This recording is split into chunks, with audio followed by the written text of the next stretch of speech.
It's Halloween weekend, and we're ending our month-long road trip of haunted house attractions with a little visit to Hobb's Grove, where they have a problem with a hippie creature killer that looks like Swamp Thing and Toxic Avenger had a baby. We watched Dark Walker. We watch it so you don't have to, so you know what time it is.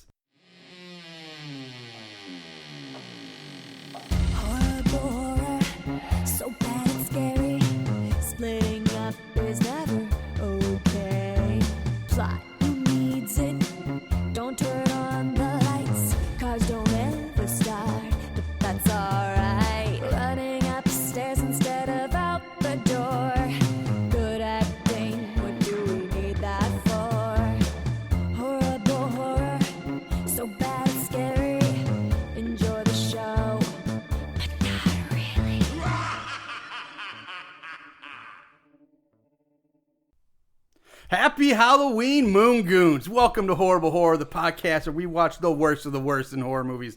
I'm your host, Mr. Marshall Hampton. With me today, he's back from his little excursion to Iceland. My buddy, Mr. Aaron Southworth.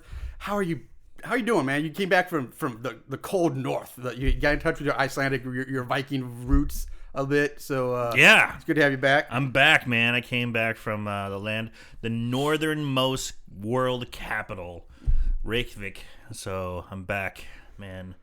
Well, I'm glad to have you back. It's good to have you. I miss you when you're gone. Thanks. It seems like I always fuck us over with October. You always do. It's so weird because October is like our Christmas, our time, but it's like I got married in year one. I had to go to a big wedding out of town in year two. And year three, I'm going to Iceland for a week and a half. Before Halloween, yeah. Right? Later, losers. But it was really cool, man. It was beautiful, gorgeous, super expensive. One of the most expensive cities in the world. Really? Yeah. I wouldn't have guessed that. Dude, yeah. I didn't really know it until I got there. I'm like, oh, fuck. I'm not exaggerating when I'm telling you a beer is like $15. Holy jeez. I'm not kidding. I guess maybe they have to import everything. Yeah, pretty much. It's by not, boat, it's not exactly the most hospitable landscape. I mean, considering it's all like volcanoes, glaciers, and ice.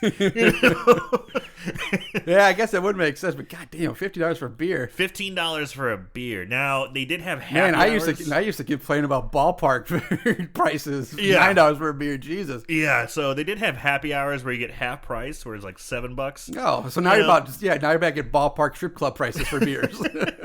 But if like you could plan out your excursions, where you're gonna go, you could kind of plan out a night of drinking. But I mean, we weren't there for drinking though. We were there to like see things. But I mean, even meals, like just after eating like a hobo and still paying $25 for a meal, you're like, God damn it. Fucking, I'm paying $100 for a burger. No, I'm just joking. But it was a good time, man. It was really cool. Awesome. Gorgeous. Yeah, so I mean, again, like I said, that's awesome. Glad to have you back. Before we move on to this week's movie, a few things I want to mention. First, I want to say thank you. Shout out to It Came From the Video Store podcast. They donated a bit of money on our Patreon page, so I want to say thank you for them. Oh, nice. They're another little podcast. If you're curious about them, they do obviously movies, I think they do horror, sci-fi, cult kind of discussions. They're on Podbean, so if you can find them on Podbean, I know that. But I want to say thank you for them for their donation. Also, now these aren't set in stone yet, so I'm not guaranteeing anything. But it looks like we have a very good chance to mention that we may have some live shows coming up in the near future. We have kind of an avenue with that we're trying to pursuing, but nothing's set in stone yet. But it looks like we have a good chance of making this a semi-regular thing, which I'm really excited about. And there'll be more news on that as we finalize things and approach it. Also want to mention listener Kevin Reynolds, I believe. I'm sorry, Kevin, I think it's Reynolds. If I fuck it up, I apologize. But he sent us some nice messages on Facebook. So I want to, again, thanks for him for listening. And he basically, with Halloween coming up, he had was wondering if we are going to be doing any of the Halloween movies. And I was like, well, we didn't have them scheduled in time. And but it did make me think, like, maybe we could do something like some bonus episodes or maybe some video content where we'll have like a sit down panel, like a discussion panel of the whole Halloween franchise from the beginning to up to like the newest one. Dare we discuss? Yeah, I said to him, I was like,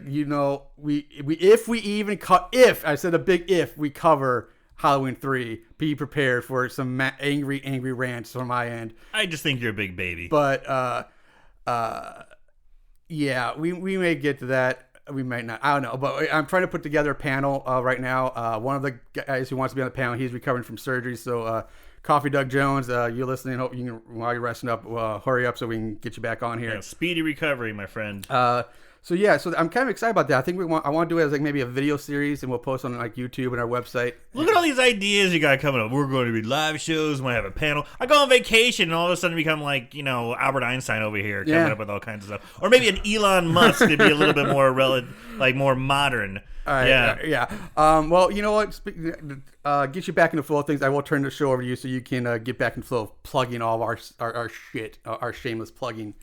So go ahead. Oh, yeah. Well, of course, I'll go ahead and start plugging our stuff because you can always find us on social media. Of course, you can find us on Facebook, find us on Instagram, find us on Twitter. @SoBadIt'sScary is our Twitter handle. And, of course, you can find us on our website. Our website is horriblehorrorpodcast.com. That's, of course, where you can stream and look at all of our old episodes, look at our Hall of Fame. Of course, we have our merch open. You can buy a T-shirt there, which is pretty cool. And, you're listening to us. Marshall's laughing. I don't know what's going on. But you can go ahead and listen to us, as I'm sure you're doing, on our website, which again is horriblehorrorpodcast.com. Check out iTunes. Check out... What the hell, man? I'm sorry. I'm so sorry. Anyway, iTunes, Podbean, Speaker.com, iHeartRadio, and apparently that's Play. some fucking funny stuff. No. Comedy Gold! What is going on? I don't know if you realize you're doing it, but I was sitting here listening to you. I was going to say, oh, you haven't lost a beat, but then I kept listening. And I was like, you could do a drinking game right there. Like, you know how many times you said, of course, in like the course of like a minute? No. Like, of course we're on this, of course we're on that, of course we... I was like, geez, how many times... I was like, is he doing a bit now? Like, I don't know what he's... Or is this just... Of course I was. Like, how many more times is he going to say, of course? And each time he did, I kept making me laugh more. Man, I didn't even realize it. I'm sorry. Oh, shit. Now when I think back, I'm like, man, I did say that a lot, didn't I? Oh, boy. All right. They say it a lot in Iceland. That's my excuse, and I'm sticking to it. Well, since I can't fact check that one, I guess I'll have to believe you on that. I'm completely full of shit. Yeah. But we all knew that, and we all know that our listeners are great. And you can also check out our Patreon, as Marshall said earlier. Yeah. Patreon.com/horrible. Check out our Patreon. We don't have any gifts for you. Not yet. Because we always say we will, we never do. I feel bad about that. I mean, it's just like it's just not bad enough to do anything about it, though. Well, okay, mister. It's not just me here. I can't be everything. I need some help with some of this stuff. Nah.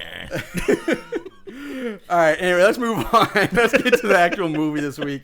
Yeah, it's Halloween weekend, and all month long we've been doing movies that have focused around haunted house attraction themes. So this one, we found Dark Walker. It's a little independent straight-to-video release on May 20th of 2003. You can find it on Amazon. I think that's the only place you can find it right now.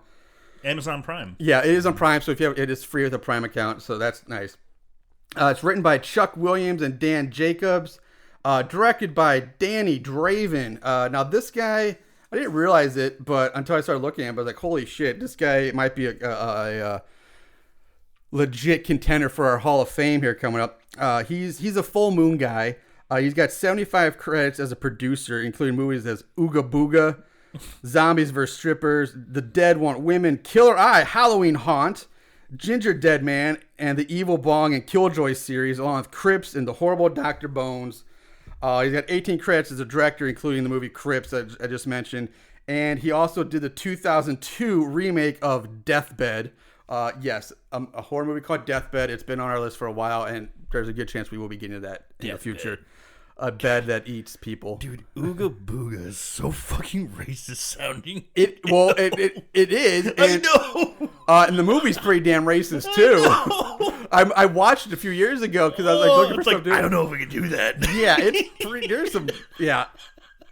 I know our friend of the show, Chris Samples, he's watched it, so he can testify. But man, yeah, there's some pretty racist stuff in that.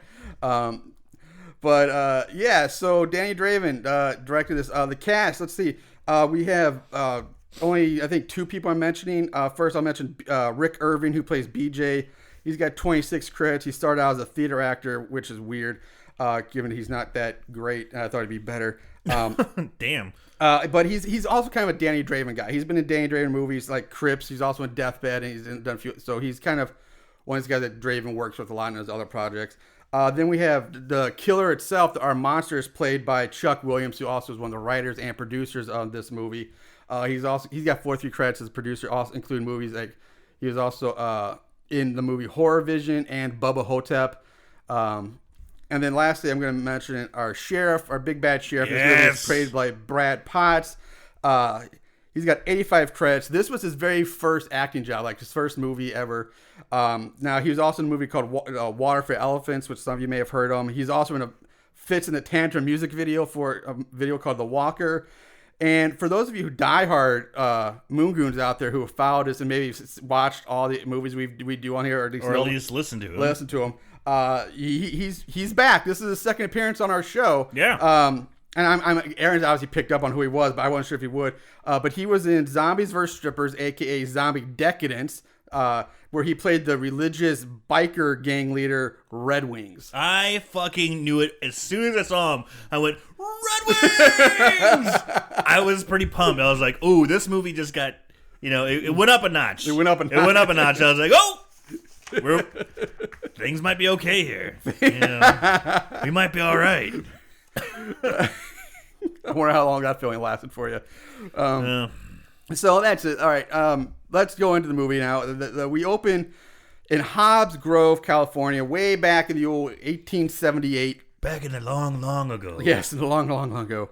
Everything is blue thanks to this crappy, blue filter they slapped over the lens. Yeah, I couldn't quite tell if it was trying to represent night. Yeah, it was. They were trying to represent night. I get it, but damn, is that blue? Mm-hmm. That was. It's so blue, it makes things almost blurry. Yeah, it's so blue, it's blurry. Yes. We see this old man, or older settler type guy. Yeah, it said 1878. Yeah, I think was the year 1878 when things were blue back. But everything was blue back in the 1800s. Yes. Didn't know if you knew that. Read a history book. That's the man keeping the history. They didn't want you to know that part. It was blue. It was blue back then. I'm blue. Babadi. Eiffel 65. Ever remember that song? You don't? Are you shaking your head? You don't remember that song? Shaking my head. Are you just like shake? Is that a shame shake? That's a shame shake. That's a shame shake. Yeah. Okay. You're right. I deserve it.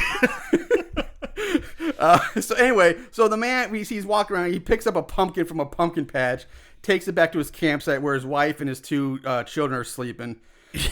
Which not even in a tent. They're just sleeping out on our blanket. Well, which is it was the blue days. In the blue days. The blue days. They didn't have tents.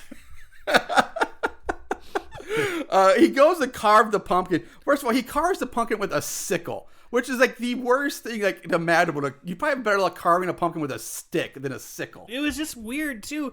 It's the middle of the night. Yeah. I mean, the camp's shutting down, and he's like, "I'm gonna go get a pumpkin." Yeah. I guess maybe it's insomnia. He's like, I can't sleep. I'll go get a pumpkin, I guess. Surprise. This is going to be good eating in the morning. Yeah. What? So, as soon as he sticks the pumpkin with the sickle, the pumpkin begins to bleed this black bile. He drops the pumpkin, which it splits open on impact, and we see more black goo. Blood coming out of it. And that's when he starts to get these strange noises and voices. Yeah, it sounds like gibberish. His wife wakes up, joins him. They're kind of staying around, looking around. The sound gets louder. Now the children wake up.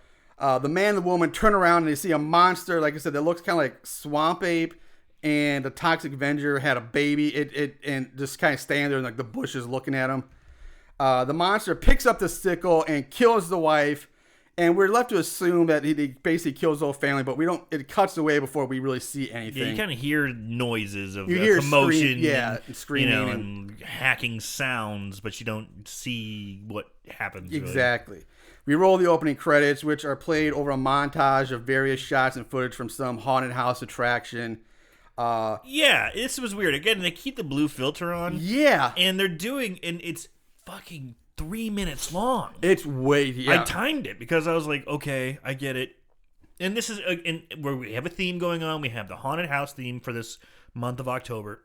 So of course, my guess is people who either work at the haunted house or have been to it's just like almost like they're all like Halloween costumes. Yeah, they're all costumes, and some of them are spooky. But then you have like a hippie who's like, "Peace, dude." Yeah, and then like a guy. disco dancing chick and.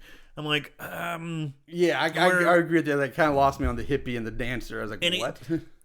You started in this like rustic, back in 1878 murder monster, and then you have this kind of creepy music. The shift was weird. Yeah, the shift was strange. And I agree with that. Like, my first note after was like the credits. It's long and boring. Very long. It just keeps going. Like I get it. Christ. I get it. We got it. Anyway, once it's finally over, we're taking a present day to like some Sanger, California. Yeah, Sanger. Senger. And so we get these two annoying radio like morning talk show DJs doing voiceover, and just a couple of assholes trying to be funny on the radio. Yeah, kind of like us. And we just get more mundane shots and just boring shit going around. But they're just kind of showing the town. Yeah, and they're talking about the opening of Hobbs Grove haunted house attraction. By the way, the DJs' names are Chuck and Dan, which are the names of the writers, by the way. And Chuck Williams, who plays the monster in this, was one of the voices. Yeah. And we learned that this haunted house, Hobbs Grove, was built on the site where the Hobbs family was massacred, which was, I guess, the family. So we're assuming that this is the family we saw in the opening. We cut to Mr. Robert McGee. He's talking to like a lumberjack dude who's cutting down trees to make room for Mr. McGee's parking lot for the haunted house. McGee has a little tree hugger-ish moment here, saying that it's sad he has to cut down all the trees, but But the lumberjack's like, yep, oh, well, let's think about all the money you're going to make with all the cars that are going to be parked here. He's like, oh, yeah, good point. Fuck them, basically. Yeah, he's he's talking about how he lived there and how he used to play in these trees.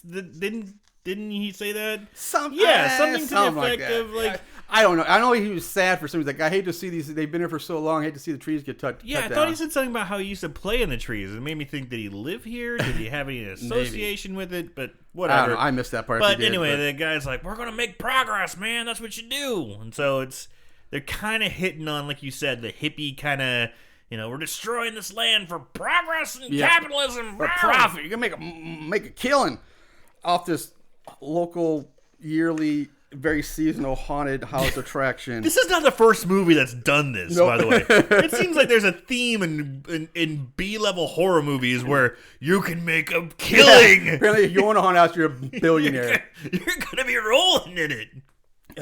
So we cut to Nancy McGee now, Rob's wife. She's auditioning girls to work in the haunted house.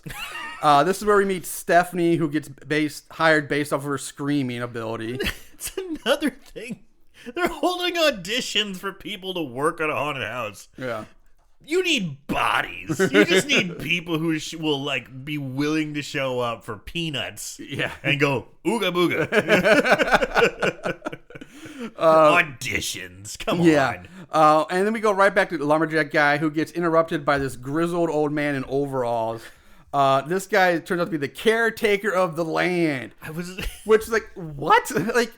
He is the caretaker. Caretaker of what? I get old, buildings or old, have caretakers and old estates, but this is just modern day like a farmland out in the Yeah, middle of nowhere. Like, and this guy just bought the property. yeah, he's like, so you don't need the guy owns it. He's like, why the fuck is this caretaker here? Like, what? Like, it makes I'm not doing a good job really explaining, but it makes zero sense why this guy's here. He's the caretaker. What's he the caretaker of? Like, he doesn't do anything. And it's pretty raw land. It is. Yeah, it's just open farmland. If it's even farmland, it's all just open land. Just like open prairie. Yeah. Basically. There's a couple trees here and there, and yeah, there's not much. It's like, what the hell are you doing? And he looks like your common like crazy drunk like vagabond who's in horror movies. Is like, don't go there. That place is cursed. Yeah, exactly. That common trope, and that's basically what he is. Except he just doesn't have a bottle of Jack Daniels with him. He's not riding a bike or anything like that. He's just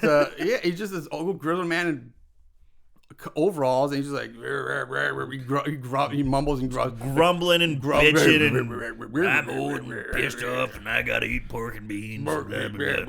Yeah. Anyway, so he's just like so the caretaker basically kind of stares at the lumberjack, and he just kind of gives him like this evil eye type thing. But he's numbers like, yeah, whatever. He just goes back to cutting wood, and the caretaker walks away, and that's it. The lumberjack cuts into like this large branch, and that's he notices the tree is bleeding. Yes, it's bleeding, blood on the tree in the tree.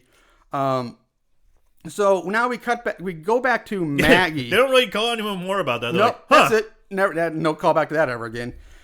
We go to Maggie, who is or I'm sorry, not Maggie, McGee. We have a Maggie and a McGee. So we go to McGee, who's making his way to the auditions. Along the way, we were introduced to two of his employees, BJ, the black guy, and Josh, who's like the veteran employee. He's worked at his haunted house for, I guess, a few seasons now. He leaves as another employee, Reef, the Asian stoner, comes up and joins the other two. We cut to this group of three girls sitting around in a waiting area, waiting for their turn to audition. And this is where we meet the blonde goth girl, Carrion, who's always writing or drawing in a journal filled with pentagrams and all. They went so far over the top of this goth girl. It's like, holy shit. I didn't mind that. I didn't mind that they went over the top of it. Really? They didn't go over the top with anybody else as much. No, they really except didn't. For Reef. Reef was pretty. Reef was so Reef. We didn't. You mentioned he was a stoner, but he is on another planet. Yeah, he's so high. I mean, he's like he's the stereotypical like tropes that we see in these movies that are just like we've complained about before that are so stoned they're like brain dead, right? And it's like no one smoked themselves that retarded. Like he's off the charts high. Yeah. So you have Reef and this goth girl who are turned all the way up. Yeah. But everyone else is like just at like a 4. Yeah. You know? Which is so weird. Like, they go over top with everybody or don't do it. Like pull them back because everybody else kind of really the bitchy girl. Okay, yes. The blonde girl with blonde and dark hair. She's the snobby rich bitch girl Rhonda, whose dad supposedly owns like half the town. She is also turned up to basically 11. They gonna go She's over super bitch. But yeah, so they take the stereotype character tropes and crank them way too high. But then like your average run of the mill characters are just so you have half of bland. half of them cranked all the way up, and half of them way turned all the way so down. muted. It's like they're all like cooked together. There's really nothing distinguishes them from one another at all. And then you have these ones that are so over the top. It's really very stark and contrasting. Yeah, it's not good. It's not done well.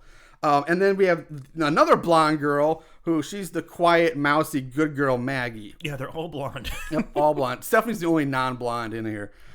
McGee joins Nancy for the auditions. He gets introduced to Stephanie as she leaves. McGee and Nancy have a talk about how they really have to make this year's haunted house work because they've sunk all their money into it. And blah, blah, blah.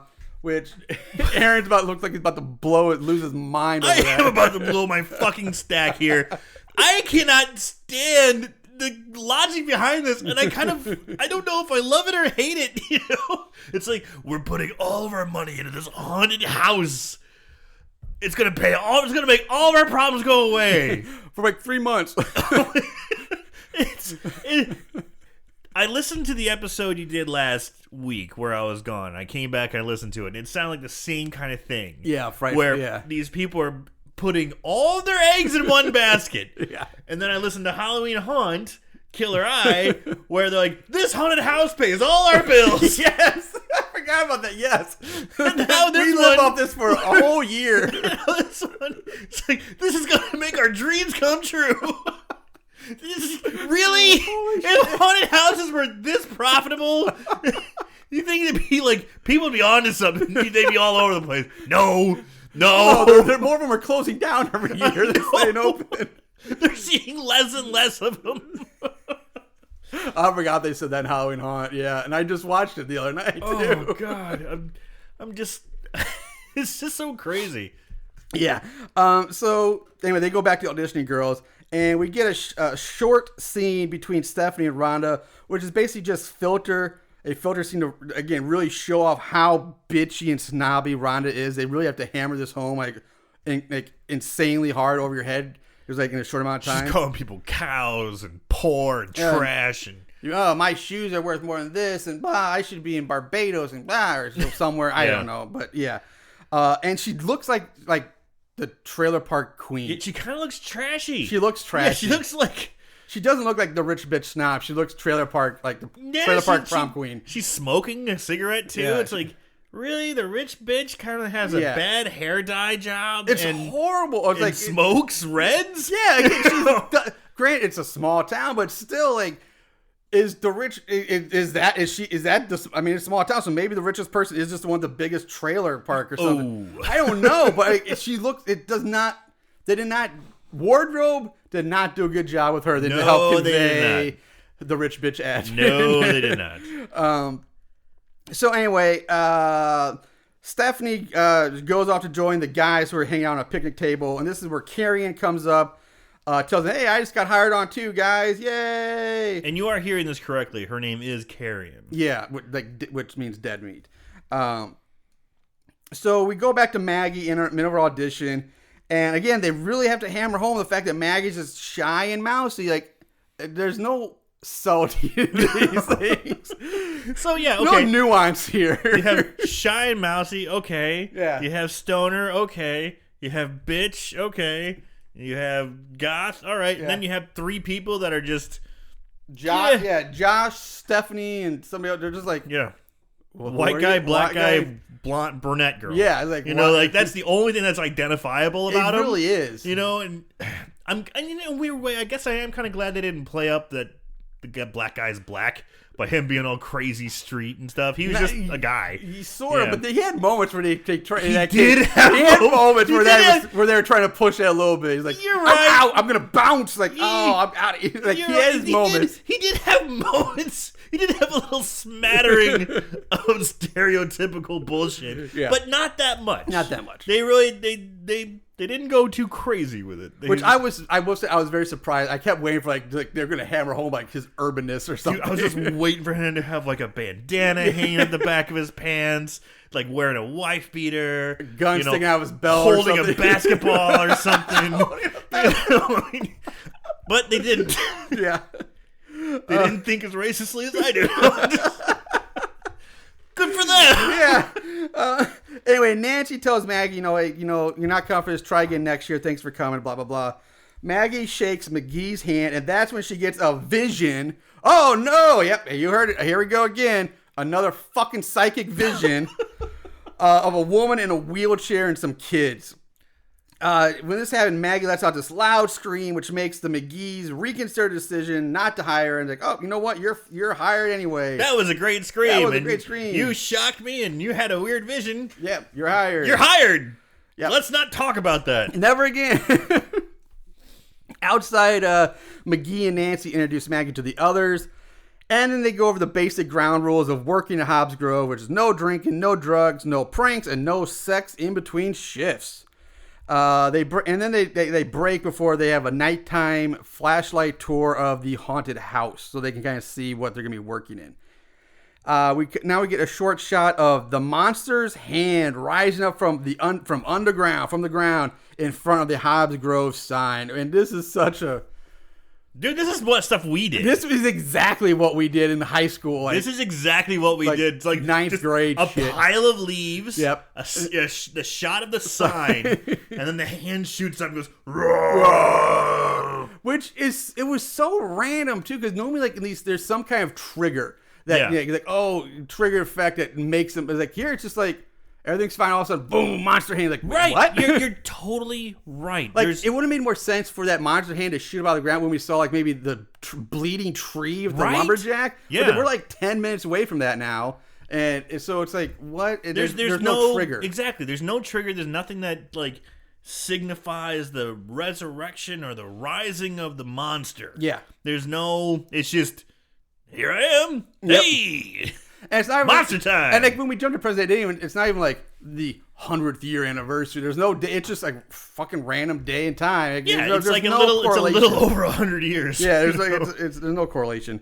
So then we go right back to the group meeting up for the flashlight tour. Maggie gets another vision as she enters the house. Rhonda gets pissed off and Nancy suggests that she wears sneakers and not heels while working in the haunted house. She's like, "Oh, how dare you? You want me to wear sneakers?" What am I, white trash? Yeah, I think is what she says. Yeah, I was like, yes, you are. yes, you are. And again, Rhonda and Karen get into a small argument, and I swear we watch in real time as they tour this entire haunted house. Oh yeah, it just keeps going and going, and it's boring and it's unscripted. It is, yeah, it's totally unscripted. They're trying to improvise it, and it's awful. Like if you're gonna, you can't go ad lib that long with like just with amateur talent like this. You don't know what the fuck they're doing. So imagine walking through an unmanned haunted house by flashlight with a flashlight. Yep, that's exactly what you get. That's exactly what you get. That is what you get. It's crappy cinematography. It's dark. It's like it's awful. It's maybe one of the worst parts of it. It's fucking ridiculous. It's bad. So they come to the stairs up to the second floor. Rhonda has another flip out, complaining about how dare they expect her to go upstairs in these shoes, because apparently she can't walk upstairs in heels. She keeps talking about how these shoes. It's like, come on. And they're not like what was it? Mola Blahniks? But yes, thank you, Blahniks or Louis Vuittons or anything like that. They're fucking like Target brand or they're not. They're Macy's, like plastic heels. Yeah, they're not even like stiletto heels. It's like the big. It's a heel, but it's like the wooden chunky block. It's like the wooden block like heel. A chunky heel. Yeah. And you're like, I can't go upstairs in these. So I work just to preface the reason I know so much about women's shoes, as I used to manage shoe stores. I know, and you used to sniff and put on the women's shoes in the back, and we know about your fetish history. It's okay. Yes. Yeah. Okay, as long as we got that out there. Yeah. So anyway, Nancy's like, you know what, Rhonda? I know your daddy wants you to work here, but maybe you should reconsider this. And with that, Rhonda gets even madder. She says she quits, and she storms off to leave. And we go back to the never-ending tour. Dude, these places must bring in tons of money. If the richest man in town wants to get a piece of the action, they even say, like, the dad's like, oh, you're trying to buy and invest in us. And they're like, for the guys who are like saying we desperately need this to work, we put all our money, and you have like the richest man like in the city, the richest man in town wants to invest. You should be like, fuck yeah, I'll take your money. Sold. But like, nope. I totally even think, yeah, and like they totally been like, yes, please invest in us. That will help out greatly. Right. But like, no, we don't want your billions of dollars, your millions. All your money. We don't want your money. It's not like they even say it. It's not like he's like corrupted. They never even say he's like, oh, he's a drug dealer or he's a crackpot. No. He's just a rich dude who apparently he's got invested his money very well because he owns like half the town, so he knows what he's doing. And like, fuck him and his money. Fuck your daughter too. She's fired. Yeah. That's really a way to make good ends with a rich guy. Fire his daughter. Anyway, finally the tour ends, and they end up in like this back storage room, like prop room, where Carrion pickpockets some random prop, which never comes back to again. It's pointless. The tour ends, and like I said, they all go back to what's called the Midway, which is basically just the center area of the attraction ground. It's kind of like a college quad. It's just kind of middle. It's like where they have like concession stand and a yeah, bonfire. and there's a bonfire. It's like this. And Yeah, to middle. the left is the house. To the right is the is haunted forest, and here is the hayride. It's just this middle area. Rhonda, who is now somehow lost in the haunted house, even though this entire thing is just a linear series of rooms and hallways. Like, there's no maze here. It's just follow the line, basically. You just walked through like less than 5 minutes ago, and you're like, I'm lost. Yeah, this is not like a grand labyrinth of twists and turns. You walk straight back. It's like a series of 4 rooms, and then you go upstairs, which you didn't even go upstairs. So it's basically 4 rooms and then out the door, and he's like, I'm lost. So she just winds around some more, bitching and complaining the whole time, and she hears the noise, but she sees nothing. She finds a light switch. She flips on the light. Next, we hear a creepy kid singing. Right before the monster bursts through a door behind Rhonda, she screams as the monster attacks her with a sickle. Rhonda's able to dodge the first few swings, but she's quickly cornered and then beheaded with a swipe of the sickle. She's dead. Yeah, and I was a little bummed because it was off-screen kill. It's, the sickle comes up and you see a blood splat on the wall and then a silhouette of the head being held up. I get your disappointment. Like, yeah, of course we all want to see that, but at the same time with the independent, there's only so much they can probably budget-wise for effects and money. So I get it. I was disappointed, but it wasn't like, oh, fuck, this is off. Like, it wasn't that bad. I've seen worse. Oh, yeah. So, yeah. I mean, but I was, because honestly, the suit isn't bad. The costume that the guy's wearing isn't bad. It's not that bad. It's not bad. And, so I was like, ooh, okay, let's see what you got. And, we got blood on the wall and shadow. Yeah. I was a little disappointed the first kill. So Rhonda's dead, all right, which is fine with me because I couldn't take her anymore because, again, she was so over the top. They went too far with her. And I think part was like, oh, she's only on here for such a limited time. You really have to hammer home that she's this bitchy girl. But they did it so much as like, God damn. Kill her already. Yeah, exactly. It's like, you could have toned her down by like 50%, still gotten the point across. And then, you still could have killed her. But it kind of made me think of that girl, the blonde girl in Stabbed in the Face, who was the girlfriend of the dork. And she was an over-the-top crazy bitch, too. Yeah, so, I remember. Yeah. But she lasted most of the movie. Way too long. She lasted most of the movie. So anyway, outside, all the other kids, they get in their cars. They're getting ready to leave.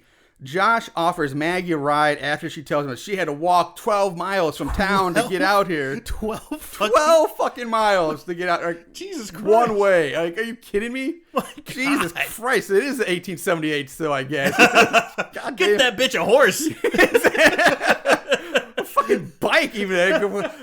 She's they're supposed to be high school kids. And you're telling me she doesn't, maybe not have a car. I get it. Yeah. But you're telling me she wouldn't have a bike or, something? 12 miles. 12 miles? Jesus 12 Christ. miles on a bicycle is long. That is long. But dude, 12 miles. Walking 12 miles? That would take hours. Hours. Yes. So, yeah. That's like half a marathon. It just is about half a marathon. It's a half marathon. And she walks up there and then she's walking a whole marathon. She walks a marathon round trip. That's insane. Every day. I could understand if they said 3 miles. Yeah, I have to walk 3 miles. 12 miles. 12 miles. You guys bit off a little more you can chew. Remember how you're cranking up all the characters? You're cranking up the distance now. Jesus Christ. That's something you don't need to crank up, man. Yeah. Well, they'll all say, whoa, 3 miles. 12 miles? It's ridiculous. Oh. Didn't have to do that. She can outwalk them Kenyans, that's for sure. Zimbabwe, the marathon people. Kenyans. You go Kenyans. Kenyans. Like, huh? Kenyans. Anyway, all right, fuck it. Anyway. So the two of them start to bond, and you can tell, we learn a little bit more about how shy and quiet Maggie is. Again, they keep hammering that home. And you can tell that there's a love connection starting to brew between them as the monster watches them from the bushes. We cut to the lumberjack guy. He's cleaning his chainsaw in his trailer. And boy, he cleans this thing for a long time. He keeps that thing clean. And he keeps wiping down the exact same spot over and over and over and over again. He's very proud of his chainsaw. He is. So I'll give him that. Pride in your equipment. That keep your equipment clean and maintained, and it will provide for you. Yes, thank you. This is his That's lifeblood. Yes. So we get some creature POV and growling noises as it approaches the trailer, and then there's no subtlety here. There's no the monster's like basically runs up and starts banging against like bam, bam, bam, like shaking the whole trailer. There is no subtlety. That's a good nothing. point. There's no like sneaky or little sound or anything. He's just like fuck you. It kind of reminded me like this would have been something like that would have fit right in with God, what was it? Devil in the Mountain, or the Bigfoot movie we did, where the van where he's like shaking the shit out of the Demon. Night of the Demon. Thank you. Like That movie was pretty awesome. it's like there's no story to this thing. It's just like Yeah, he's just. Oh, I hate Confederate flags. So he's bashing the shit out of the sides of the trailer. The lumberjack revs up his chainsaw, kicks open the trailer door. Yeah, I was like, okay, this is. Yeah, he's like, fuck it, let's go. Yeah, and honestly, I mean, I can't believe that's pretty good. If you have a fucking big ass chainsaw and you're like, yeah, here we go. And this is his baby, so he knows how to use it. He knows how to weld it. He comes outside, chainsaw revving. I'm like, I like where this is going. Yeah, but then he instantly just gets grabbed by the face by a big monster paw, and just he gets the kind of throttled back around like a rag doll for a bit. He's got one hand thrashes him around on the chainsaw hand and one hand on his face. And he's, manipulating him that way. So the monster takes the chainsaw, throws the guy onto like this outdoor couch. Yeah. And then just uses the chainsaw to kill the guy. And the monster does his version of the Leatherface chainsaw dance celebration, which like I'm getting kind of tired of that. Like I've seen it way too much every time the chainsaws. Now I was like, I get like, you're paying homage, but we get it. Yeah, it's like you can you ever use a chainsaw in a horror movie without doing that wiggly dance? Yeah, now? I mean, please. I don't know if you can. I don't know if you're allowed to. There might be like a law or something. Oh, you're making a horror movie? Are you using a chainsaw? Yeah, you're going to have to do the wiggle dance. Yeah, it's like a union thing. Like, yeah, we're going to have to.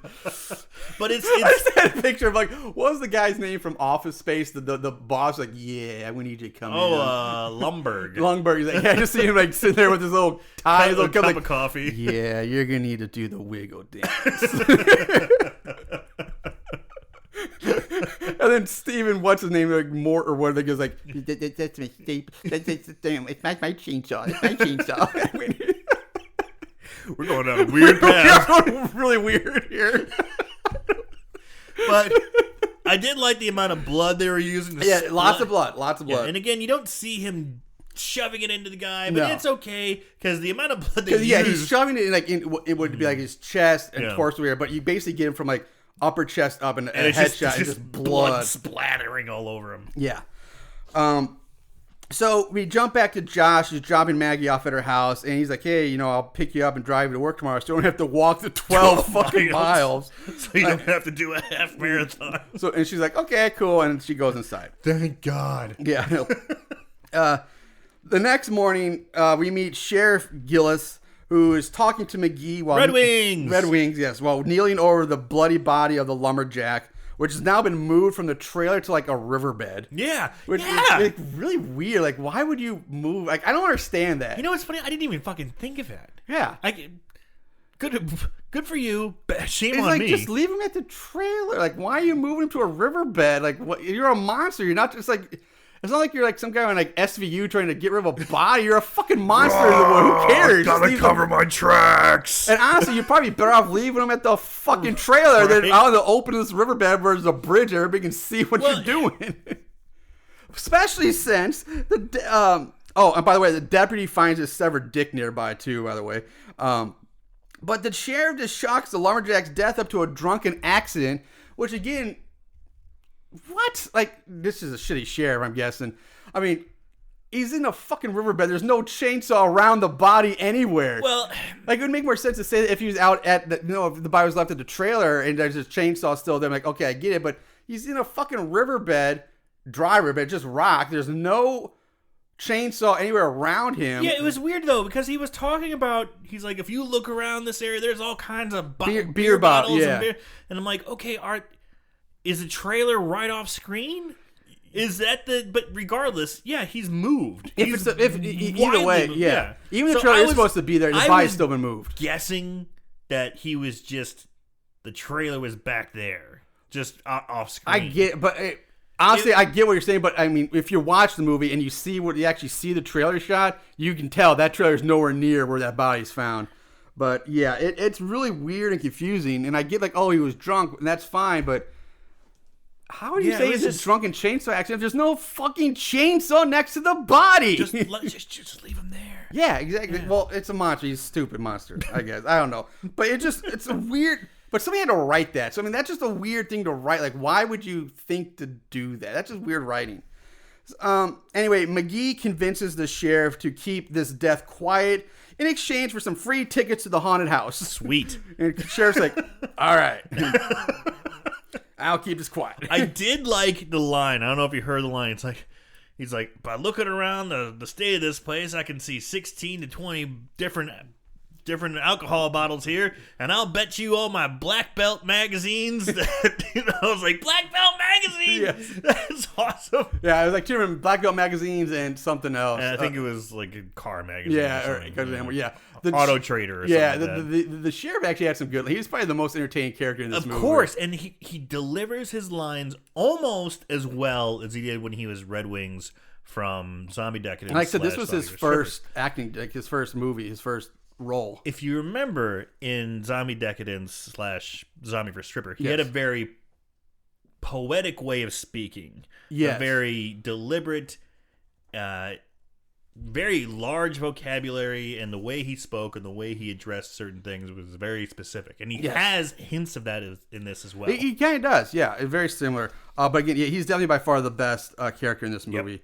Yep. We cut to Josh and Maggie as they arrive at their high school, where they just so happen to meet up with all the other characters, and which again they act like they're all friends. And again, if they're high school, there's no way this group of people is all friends. Like, there's no way the quiet mousy girl and the black jock and the cool Josh guy and are friends with like the fucking goth girl and the rich bitch, because the rich bitch be like, ew, get away from me, you fucking loser. Like, there's no way these people would be real friends. Like, yeah, I could buy, okay, they went to school together in a small town, they happen to work together, I get that.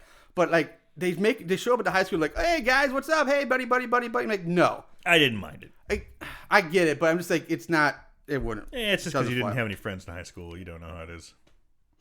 That kind of hurts. That hurts. That cut deep. Deep. Carry on. Okay. Man, I was like, Jesus Christ. What do I do? I was your friend in high school. Jesus, come on. All right. So anyway, they all meet up with all the others. Stephanie tells them that Rhonda didn't show up for classes today. The bell rings. They all go their separate ways, but not before Josh and Maggie have another little moment, little meet. After Josh leaves, Maggie decides to touch Rhonda's locker, and she gets another vision. This one is of the monster killing Rhonda. And now we go to shots of the characters and other crew people working on getting Hobbs Grove up and running. So more montage stuff. Josh and Maggie talk. They bond some more. They build their relationship. And we learn that she's originally from Iowa. And which, again, doesn't come into play. It doesn't fucking matter. These backstories, so it's a waste.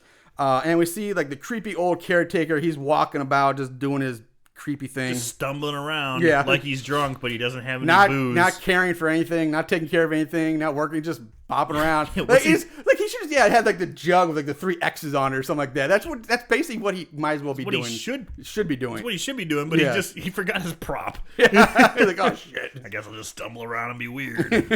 I'm just a weirdo.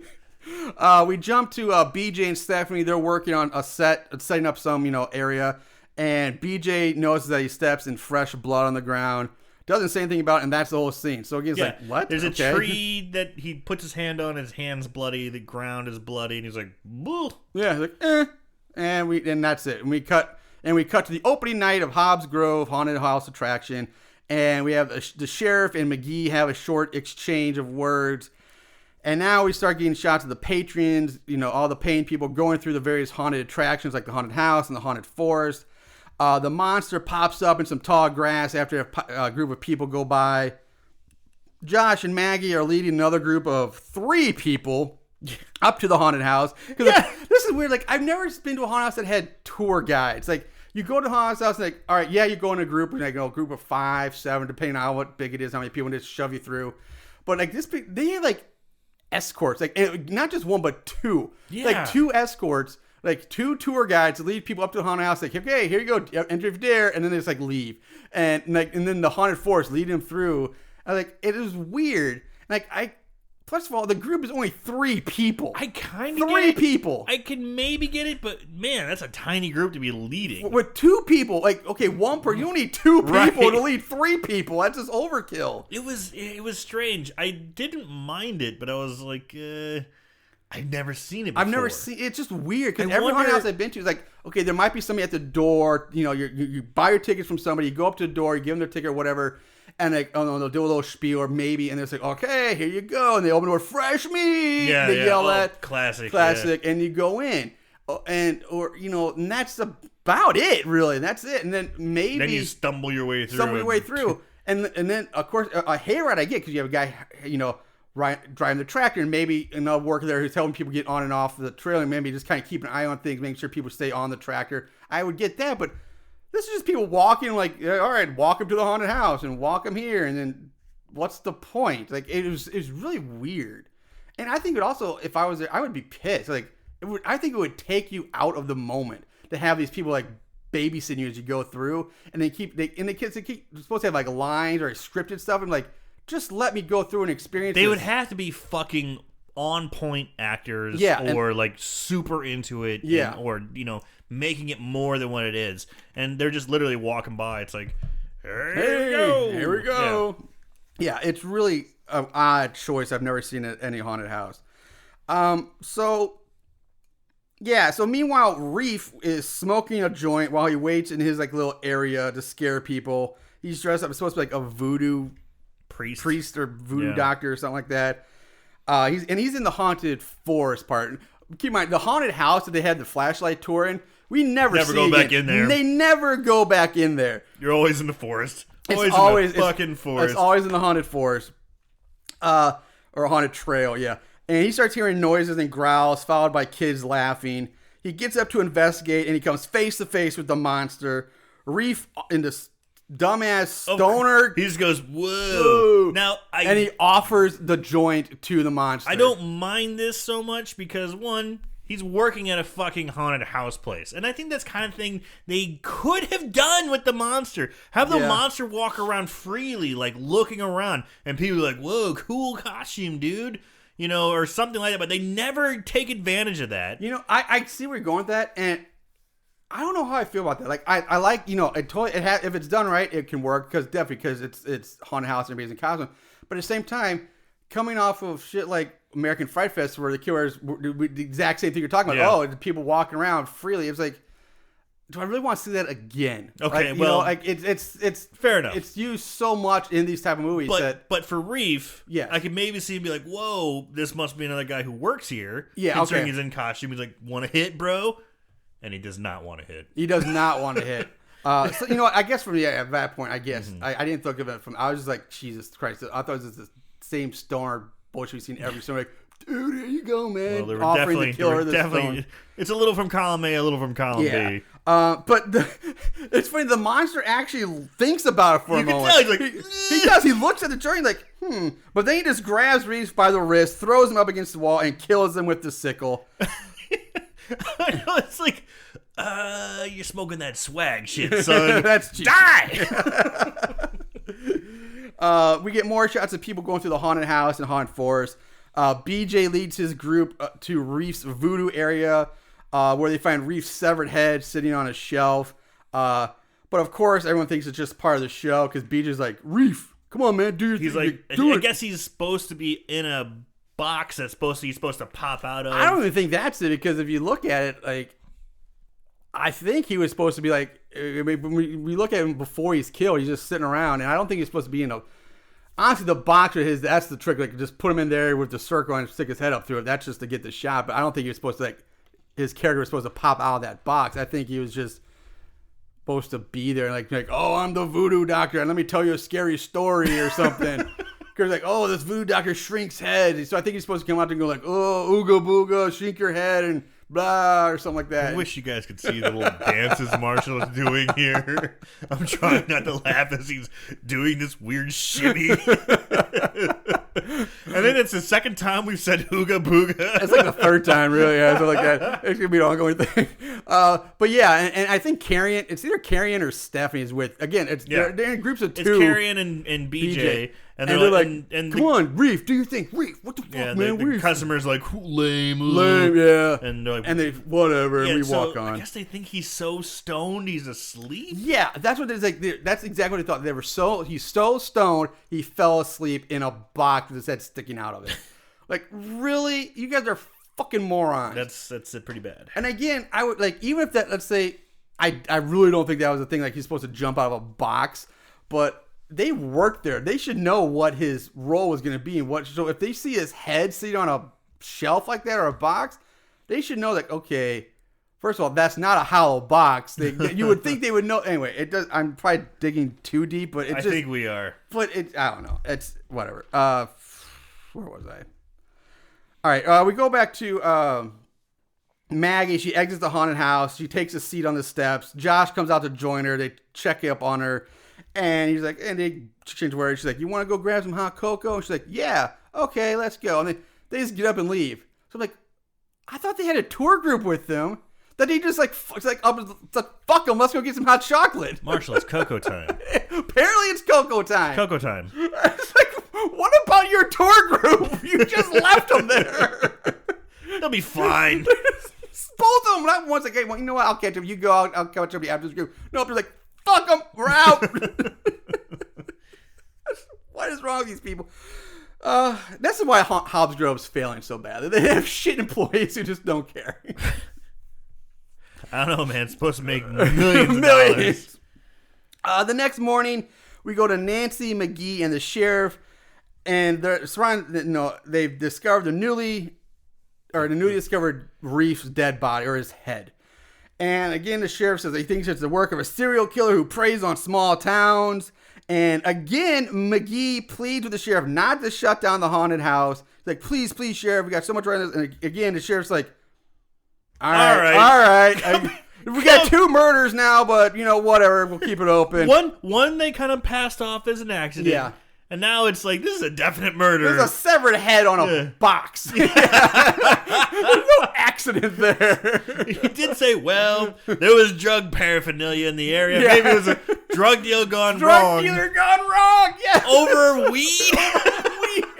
Not fucking cocaine, like kilos of your meth or fucking weed. You think you would be, also, it had to be like major money's worth to cut someone's fucking head off. Yeah.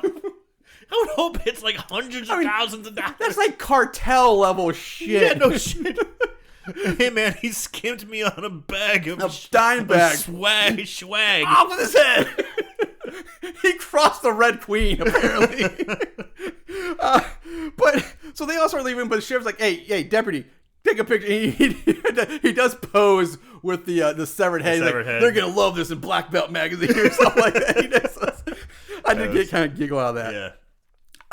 So now we go to BJ, Carrion, Maggie, and Josh, who are gathered together after Reef's funeral, which I guess is the same fucking day his body was found, because there's like nothing to show any time passes here at this point. I mean, and we learned that there's still 1 more week to Halloween. At this, he's like, we still have a week to Halloween. So that was a fast turnaround for a funeral. Yeah. Like, that's like the very next day, or the day of they found the body. That's how they do it in Sanger. Jesus Christ. So Carrion spouts off some gothic bullshit about death and then orders BJ to drive her to the mall so she can hate people. I like that line. That's just like, Give me right to the mall. I need to hate some people. I was like, all right, that's pretty fucking goth. All right. Hanging out at the mall. It's almost maybe go to Denny's and drink coffee and smoke cigarettes. I get, but you know what you're describing is the goths from fucking South Park. But it's a caricature of these. It's so over the top. But I mean, we fucking did that shit in high school too, or at least I knew girls who did or guys that did too. Like my wife, she did that shit. Anyway, so Maggie and Josh, they stay behind. Maggie tells Josh that she's thinking something bad happened to Rhonda, and she tells him about her visions.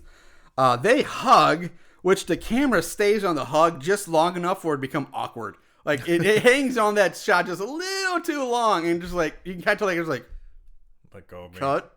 Have you said cut yet? Nope. All right, just keep hugging. I'm gonna keep hugging you. It's just a little too long. Now we jump to Hallows Eve night at Hobbs Grove. In the office are McGee, Nancy, and some other guy who I think his name's Mark. They're going over the numbers for the attraction, like the ticket sales and all this shit. And Mark tells them that they're making shitloads of money because people want to come see the murder sites. And Nancy's like, I feel a little guilty about being open. But McGee's like, fuck it, look at all the money we're making. She's like, oh yeah, you're right. Okay, yay! So we cut this. How much money are they making? I know. It's like how much are the markups on their cocoa? Yeah, like they're making it sound like it's Scrooge McDuck, like swim in a vault type money. They're having like no. So we cut to Stephanie and Maggie. They're in costume. They're talking in one of the haunt locations, and they're talking about Reef and how much Josh really likes Maggie and their boyfriend and girlfriend now, and blah blah blah. And again, we learn Maggie and her mother moved here to Singer after her father died in a car crash, and that Maggie's mother grew up in this town. But again, it doesn't fucking matter. They keep giving us this backstory information that you think is going to come back and somehow make some connection. It never does. Nope. It never does. Maggie gets a call from Mark on the walkie-talkie saying, hey, come to the haunted house, take over for BJ. And of course, this leaves Stephanie all alone. Before Maggie leaves, Stephanie says they should go on a girls' road trip after this, which is really weird. That line Let's just seems, go on. I know. Out of nowhere and seems so forced. It was. I know we just met last week, maybe. So we're gonna go on a road trip, Thelma and Louise style. Just without the, but it's like, but did they meet? Because they go to high school together. But it's like we just became acquaintances or kind of friends and last now week. They're besties. But now, like, we need to go on a road trip together. And it's like it was pretty awkward. Like Stephanie's about to die, but we need to somehow cram and like give her a relationship real quick. How do we show her connecting to somebody really quick right before she? How do we make you care about her? Yeah, she wants to go on a road trip. I'd be like, that girl's weird. Yeah, it's like, yeah. How about we just go to the movies first or something? Yeah, it was so awkward and forced. It was weird. Very forced, yeah. So Maggie leaves and she walks through the dark alone, and she starts hearing noises and growls. She spins around and sees something moving behind a fence and a bunch of foliage.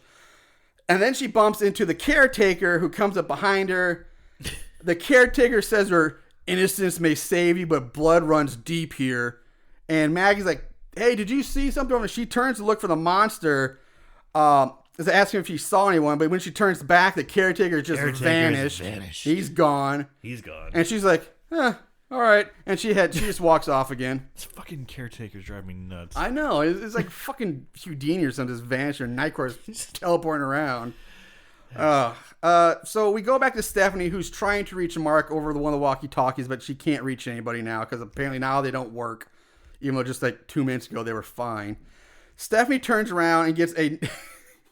All right, I'm sorry I read my notes, but I laughed at this too because she's saying like, Mark, can you hear me? Nope, okay. And she turns around, and the instant she turns around, she gets just this nasty backhanded pimp slap from the monster, which knocks her out. Fucking loved it.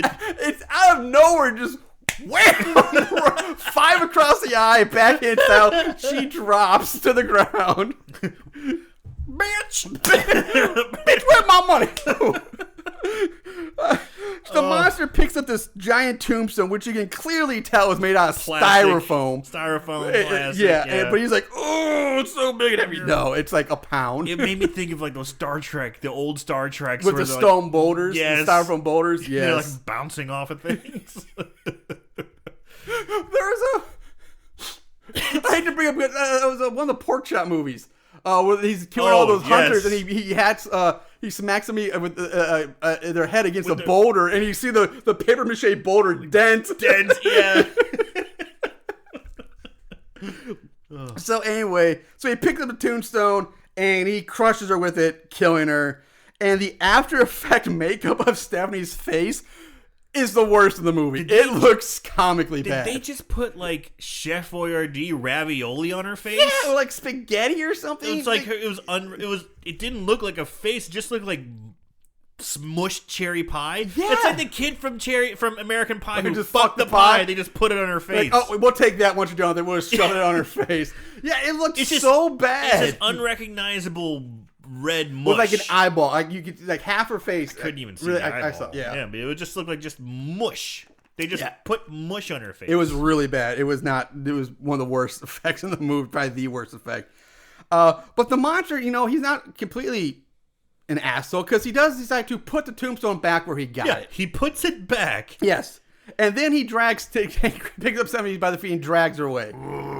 Which I get you want to hide the body, but like, it's like, why are you putting the tombstone? It's like, he's so polite.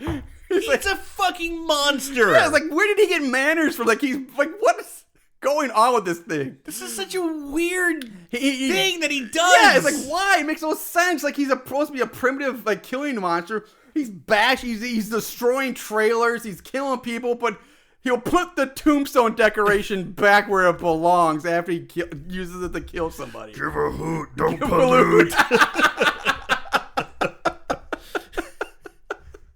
Left it how you found it. Ah.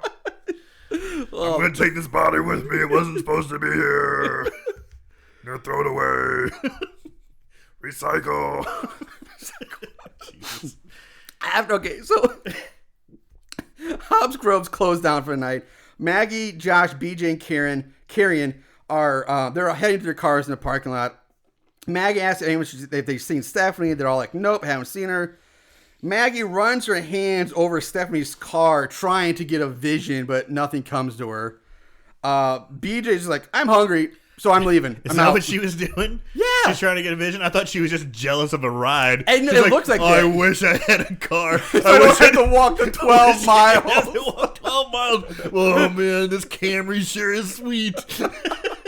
It does get like, yeah, it actually plays more like that, but yeah, it's supposed to be she's trying to get a vision. But I like your explanation much better. It would make more sense. Maybe if she's dead, this will be mine. Exactly. Like, that's why she has to be saying, nobody's seen her? Maybe everyone knows I take her car now. So, yeah, BJ's like, I'm hungry. I'm out. He leaves. Followed by Carrion, who just says, nevermore, and then leaves. Lame. I know. It's like, again, it's like, Jesus Christ. She's so gosh, she can't even say bye or later. She's like, nevermore. And like, what the fuck, man? It just... That's how I'm going to say goodbye from now on. Yeah.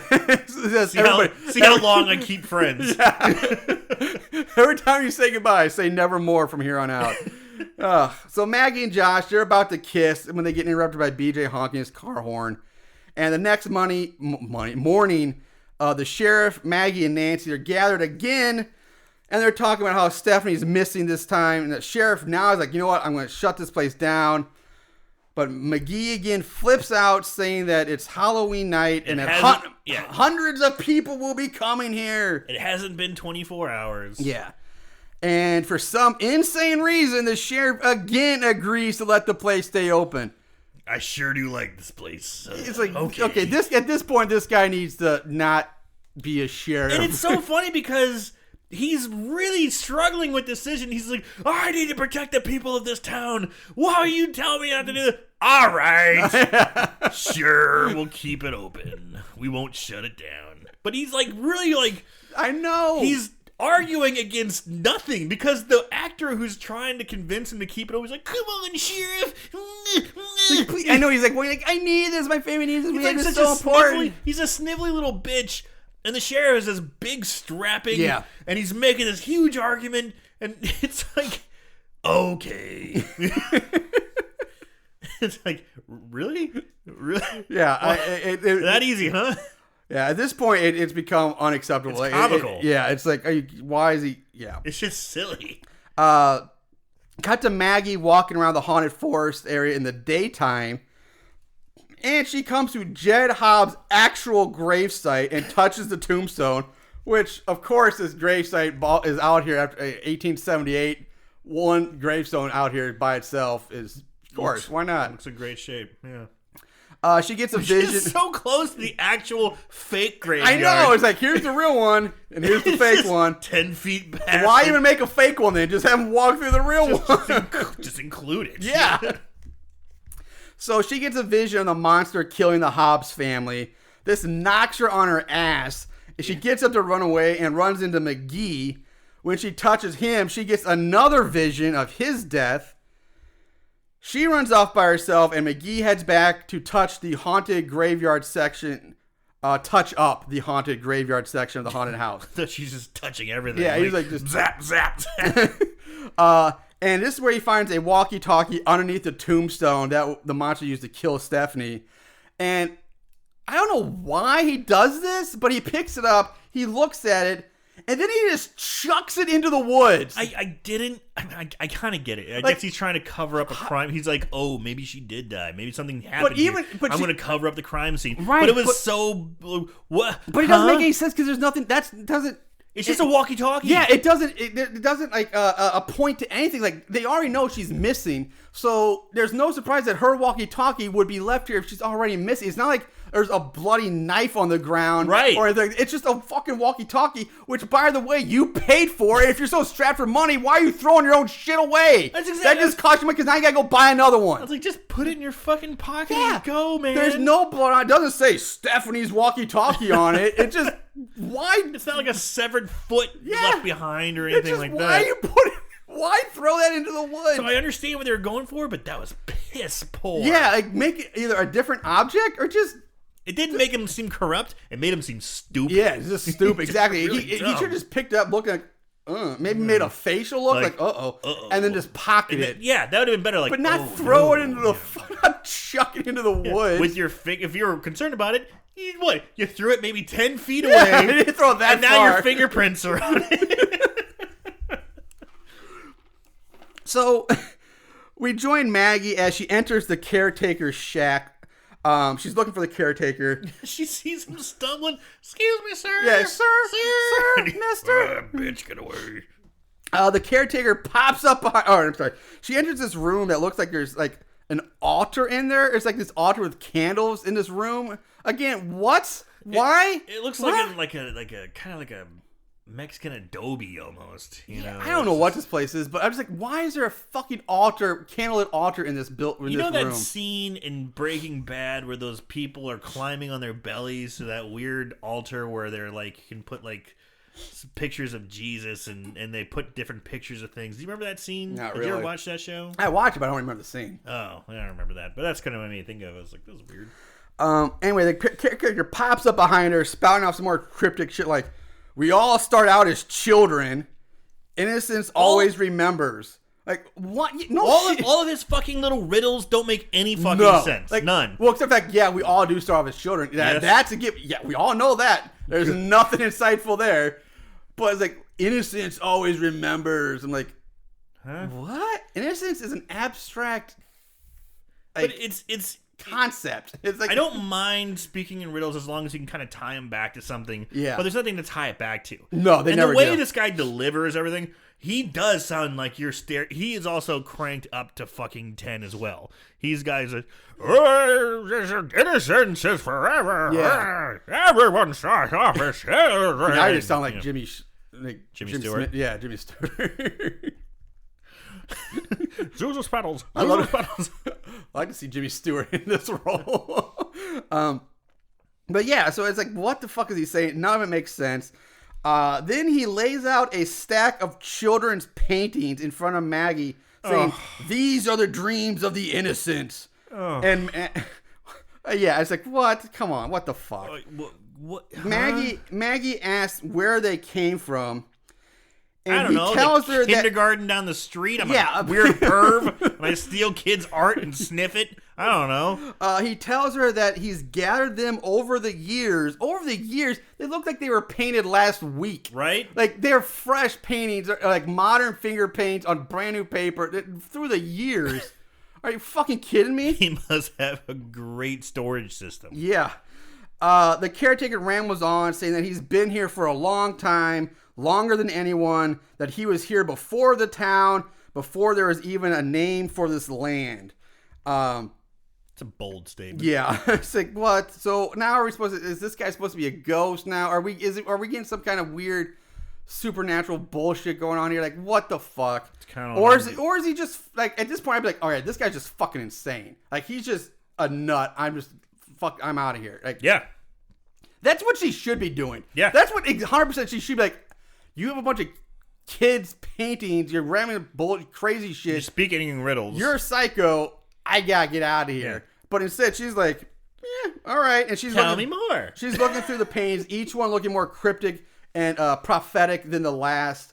So she comes to one that looks like the thorn symbol from Halloween 6. Yes. That they just added an extra line to. Yes, that makes no sense. You didn't see it anywhere before. Nope. Or anywhere since. Nope. And now she's like, ooh, this is a weird symbol. Yeah. What does this mean? And she looks up. And she's like, what's this one? And the caretaker says, it's a warning that this land has a cancer and that tonight is Halloween and that the dead may be looking in. And then she looks down at the painting again. She looks up and he's just gone. He just vanishes again. Like, what? Are you... At this point, I was like, what the fuck? Like, this is so awful and so... fucking... I don't even know if I should say trite, but it's like, god damn. What is happening? Like... I'm just more confused. Yeah. It's like... So we go to Maggie, Josh, Carrion, and BJ sitting at a picnic table eating lunch. They're talking and about Stephanie still being missing. Maggie now pulls out the children's paintings, which I guess she took with her. And everyone's like, yeah, they're like super into this. This is fucking insane. All right, she pulls out the paintings and Carrion replies, "What? Are you psychic? Are you shitting me? That is one humongous leap from pulling out children's paintings to being psychic." I mean, that's what I'm saying. That's just an insane response to that. And what's even more insane is that Maggie pretty much goes, yeah, yep, pretty much. And then everyone else at the table's like, oh, cool. And they totally buy into it without question. And she, like, what the fuck? They did go there really easily. It was like no resistance. None. What are you, psychic? Yes, yes I am. Oh, cool. Okay. All right. Huh. Hey, you want some chips? Like, what the fuck? Finish those fries. And just, again, I still can't go, like, she pulls out these weird kids' paintings, and Karen's like, what, you psychic? Like, it's not like she's pulling out tarot cards or a crystal ball. What makes her take that leap from kids' paintings to psychic? Time. We got to get this movie going. So she starts telling them about all of her visions, and then Josh comes to the conclusion that something is there's a massive cover-up going on, so now there's a conspiracy theory. But he's right! I know, but at the same time, like, what? How does he know what's happening? So now we cut to the four of them at the local library doing the research thing. All of a sudden, on the town's history. They become the kids from Buffy the Vampire Slayer. Yeah, like the Hardy Boys and Nancy. Yeah, they're all doing the research on the town. They're like, oh, look at this. There was a slaughter here. Oh, look at this. This is where they kept the town was the plants were fed with blood. Yeah. Oh, look at this. They learned. Like, all of a sudden, they're all like sleuths. Yeah, it's not even like they're in like these old dusty like stacks or tombs. It's like they're just sitting in this crappy little itty bitty library with like modern books. Like, there's nothing historical about it. Like, deep, really funny.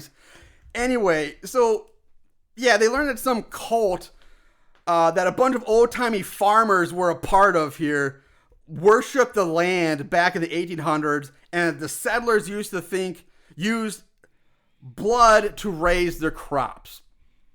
Then Josh goes on, gives a more history lesson about the town's founding. He tells them about how Jeb Hobbs and his wife were mysteriously beheaded, but his twin girls somehow lived and went on to build the very first farm in Sanger.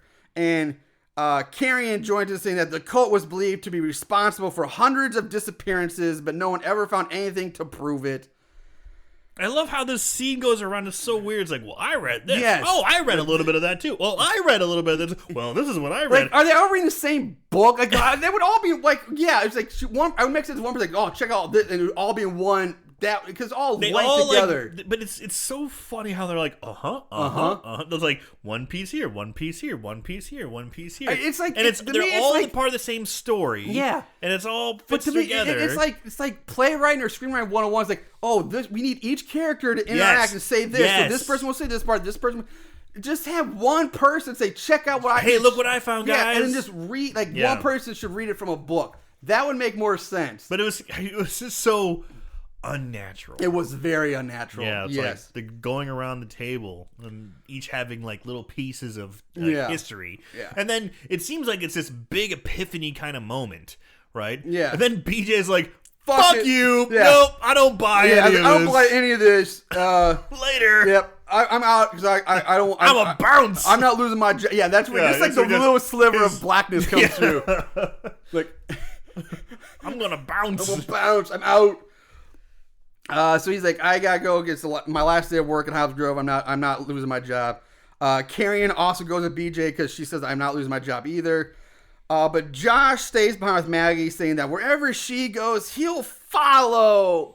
Oh, I love you so much, even though, like I said, we just basically met a week ago, but I love you. You're my soulmate, and I will follow you to the end of the earth. I don't trust it.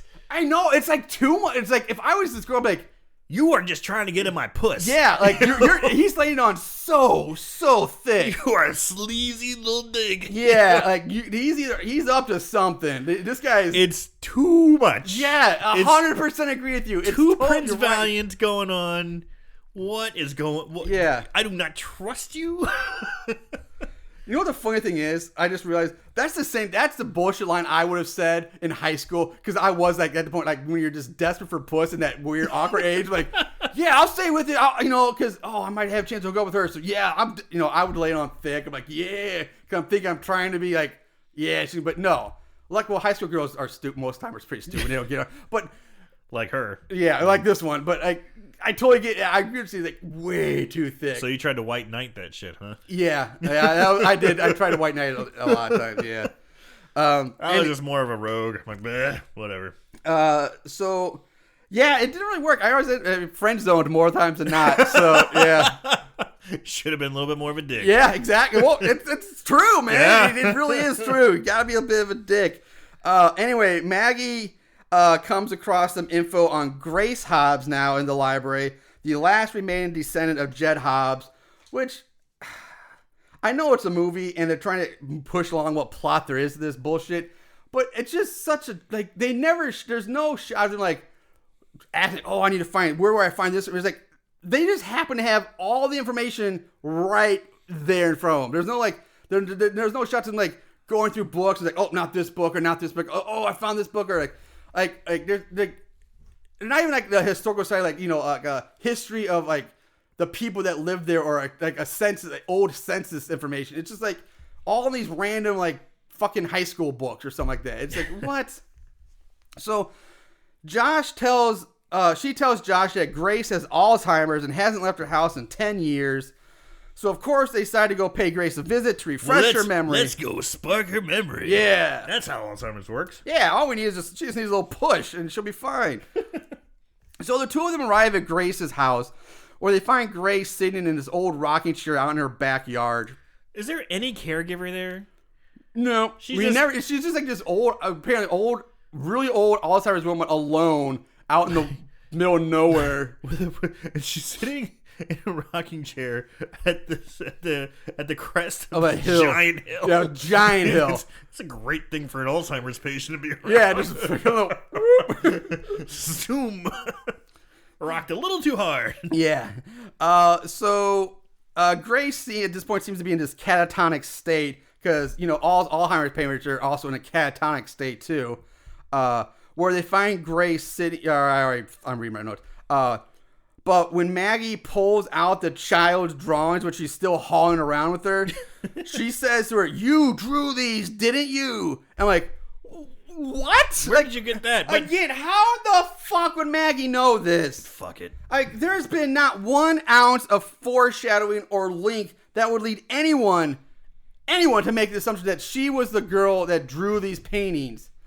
Granted, you could make, Maggie's psychic, but she doesn't get any visions. Yeah, we didn't see any sort of hint whatsoever. Any sort of clue. We've seen Grace in the visions. We've seen kids, but we never see Grace painting anything. We never see Grace as a kid. There's nothing, and she's like, "You painted these." And again, like we said, these things look like they were painted 2 days ago. And she's like a 80-something-year-old woman. Like, ugh. She got a sweet flat top. She does. Her hair. She looks like she's got a fucking army coat. Like she is like. You can set a watch to that. It's so sharp. It's a crazy. What? I've never seen an old woman with this type of hair.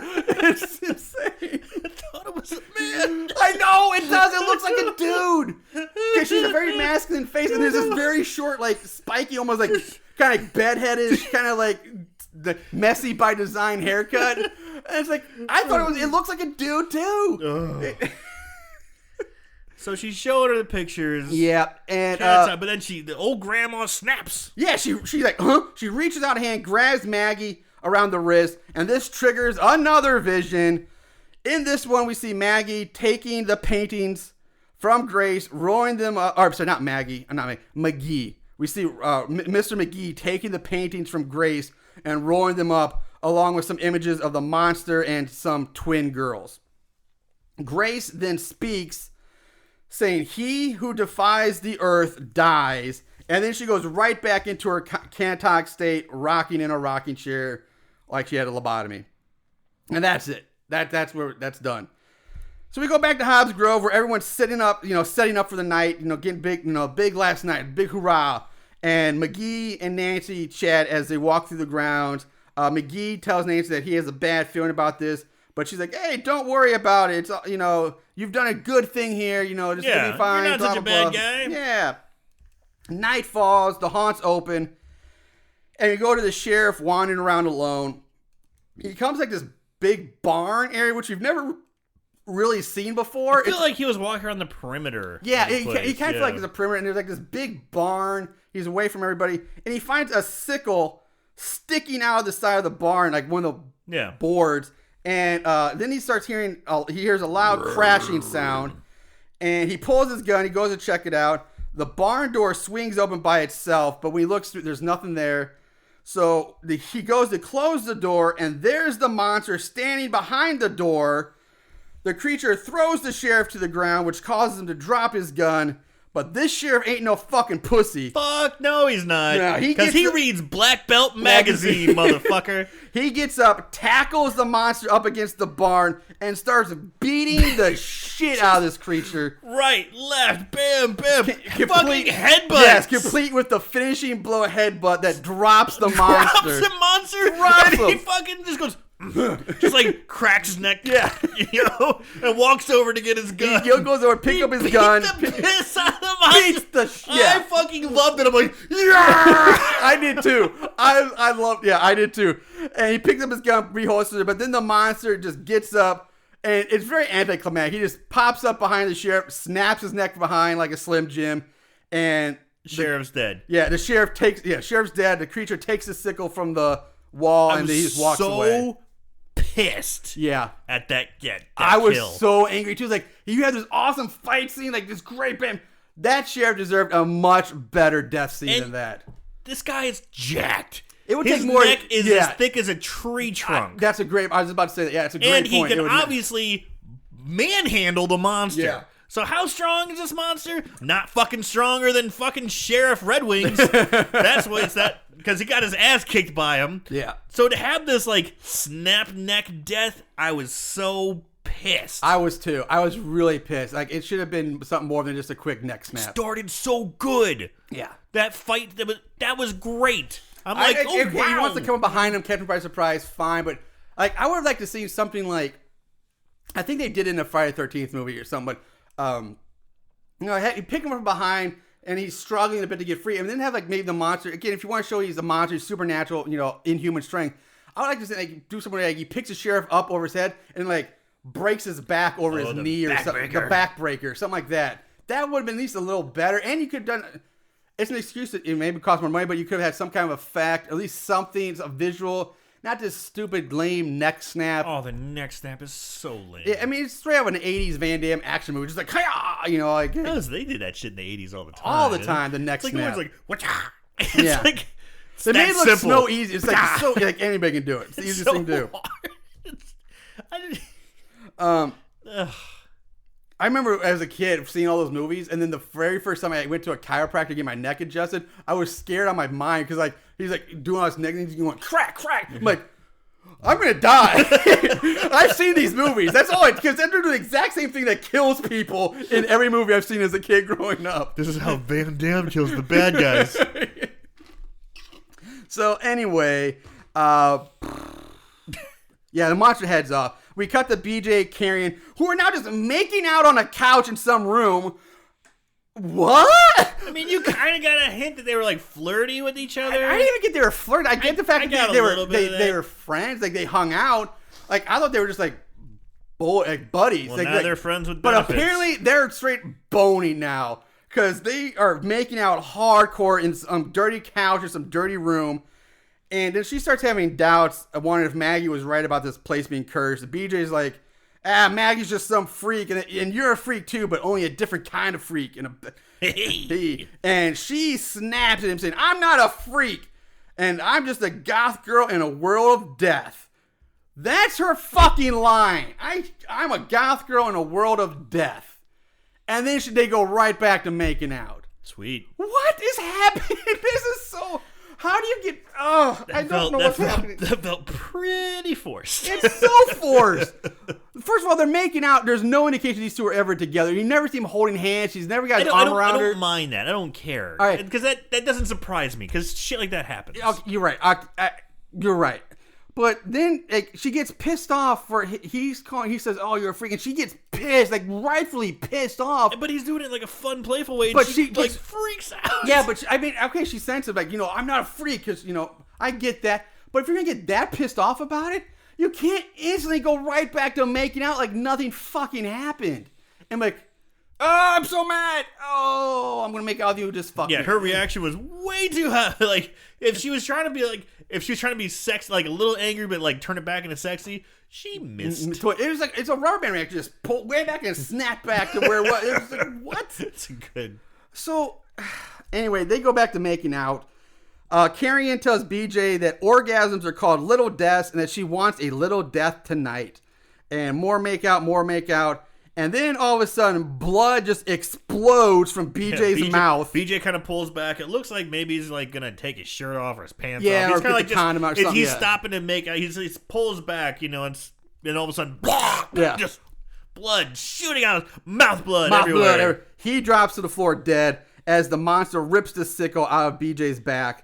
Carrion screams, tries to run away, but the door is locked, which is bullshit because the door would be locked on her side and she could easily just open it. How would they get out? Exactly. Like, I gotta say, if you lock the door behind you guys so nobody would walk in on you, but which means, again, you would just unlock the door and get out yourself. Or if they wanted to show that, just mention, they even say it when they're making out, it's like, don't worry, the next crowd isn't going to come in here for 10 minutes. And he could have said, and I have the key. I locked the door and I have the key. Something like that. Just a tiny little nugget just to explain why the door is locked. Yeah, I think it was like our shift doesn't start for 10 minutes. Yeah, but yeah, because that was like a prop room. But yeah. Yeah, just something. I locked the door and I've got the key. Something like that. Something like that. But even then, like that door, so many doors don't take keys anymore. Doesn't matter. It just could have helped. Yeah, it's yeah. So, but it's an easy fix. Yeah, for such an obvious why is she locked in the room? Yeah, doesn't exactly. Make any sense. She would be on that. So she stands there banging on the door, screaming as the monster closes the gap. The monster now just brutally and just viciously stabs her repeatedly with the sickle in the back. So much so that with each strike, the sickle goes through her and the door, leaving this giant bloody hole in the door. Yeah, it's pretty cool looking. Because it's they're showing the outside door and it's smashing through and it's creating a hole, and he does it several times. Yeah. And finally it makes such a big hole that her head's drops down. Yeah, because her body starts sliding down the door and her head sticks to the hole. And then you can kind of see the monster in the background going, so that's actually a pretty good death. Yeah. I agree with you on that. So now we cut to McGee in his office. He's writing a letter to someone, a condolence letter or something. I can't read it. It's Dear Mr. and Mrs. something or other. And he's writing on a yellow legal pad. And then blood begins to drip down from the ceiling onto his paper. He looks up to see a pool of blood that's soaking through the ceiling. He rushes out of the room and starts frantically searching for something to arm himself with. And he finds this rubber mallet or something like that. And he rushes out. Got a rubber mallet. Also, where the fuck is that blood coming from? Is that supposed to be... Is that supposed to be Karen or BJ? Because I'm guessing it's their blood from up above. But we've never... What? We've seen them go into this office from the outside, and you can clearly... It's a one-story building. You're thinking too hard, man. But it's where's this fucking blood coming from? So Maggie and Josh now, they find Nancy at the haunt's food stand, snack stand or whatever. They try to warn her about the impending danger, and she takes them to go look for McGee in the office. They enter, they see the blood on the desk. Maggie grabs the phone to call the cops, but Nancy stops her by grabbing Maggie's wrist. This triggers... Guess what happens? Another vision! This time we see Nancy handing McGee a sheet of paper and a pen, which they make Grace Hobb sign with and then we see a shot of the monster too. So I guess what they're trying to insinuate is they forged the signature of this batty old bitch to sell the land. Yeah, that's basically what I get to. They made her sign the deed to the old time of deeds. Yeah, to the land, so they put your mark here. Yeah, and that's basically exactly what I got from it too. It's what? It's not how it works. Yeah, I don't fucking this movie. So yeah. So Maggie's like, what did you do? And she's like, you knew, and that she and her husband tricked the poor old woman. Nancy comes clean saying they needed this land. The town needed this land. And McGee and Josh verbally attack her, saying this is all your fault. And how many more people were she and her husband going to let die? And Maggie, I guess, goes on to tell Nancy. I'm sorry, Maggie and McGee. So Maggie and Josh verbally attack Nancy. Then Maggie goes on to tell Nancy that she has to help them make it right. And then Josh says, "Hey, we need to go find the caretaker." Yeah. So now we cut back to McGee as he runs into the caretaker's altar room. So he's now with the caretaker for some reason, which I don't understand either. I don't know why he ran. Yeah, why was his instinct to run to the caretaker, not to the cops where they're supposed to be on the grounds? I don't get it. Makes zero sense. The caretaker shows up. McGee begs the caretaker to help them, but the caretaker just says, "You know what you've done, and there's no stopping it. It must run its course." And that's when the monster just pops up behind McGee. Here I am. Just boop, pops up, and the creature grabs McGee by the neck, and with two hands lifts him up off the floor against the wall and begins to strangle McGee. McGee starts to go limp as he's beginning to die. And now you would think that's enough, right? He's dead. Nope. The monster did his job. Nope. Fuck no, that's not enough. That's damn right. The creature then punches through McGee's chest, rips out his heart. I thought it was just a handful of goo. It may have been, but I thought maybe it was supposed to be. Pulling a straight up Kano from Mortal Kombat. Yeah, he pulls something. He punches through and pulls out something. We jump back to Maggie, Josh, and Nancy running through the haunted forest area. Nancy comes to a stop, refusing to go any further, saying that they didn't do anything wrong. We did this for the town. We did this for the people. And with that, the monster now pops up. The monster comes up. He's Pops like, up behind her now. Just, what? Are you fucking kidding me? and you know how he kills her? The same fucking way. Punches right through her. Punches right through her. Only this time it punches through the back of her and rips out her heart. Instead Yeah, of he punching did rip her out foot. her heart. He did rip out her heart. Yeah. And then he drags her body away. Gotta keep it Keep clean. in mind, Josh and Maggie are standing right in front there. of Nancy. So they clearly see the monster pop up behind Nancy, punch through her, and she falls dead. Maggie and Josh scream, and the monster just like the monster clearly ignores them, picks up Nancy's body, tidy up. takes the body away, leaving Josh and Maggie to run off. No. There's 3 of them. Bah, got one of you. Now I gotta clean up. Clean as you go. It's the easiest way. This monster must have like OCD or something like that.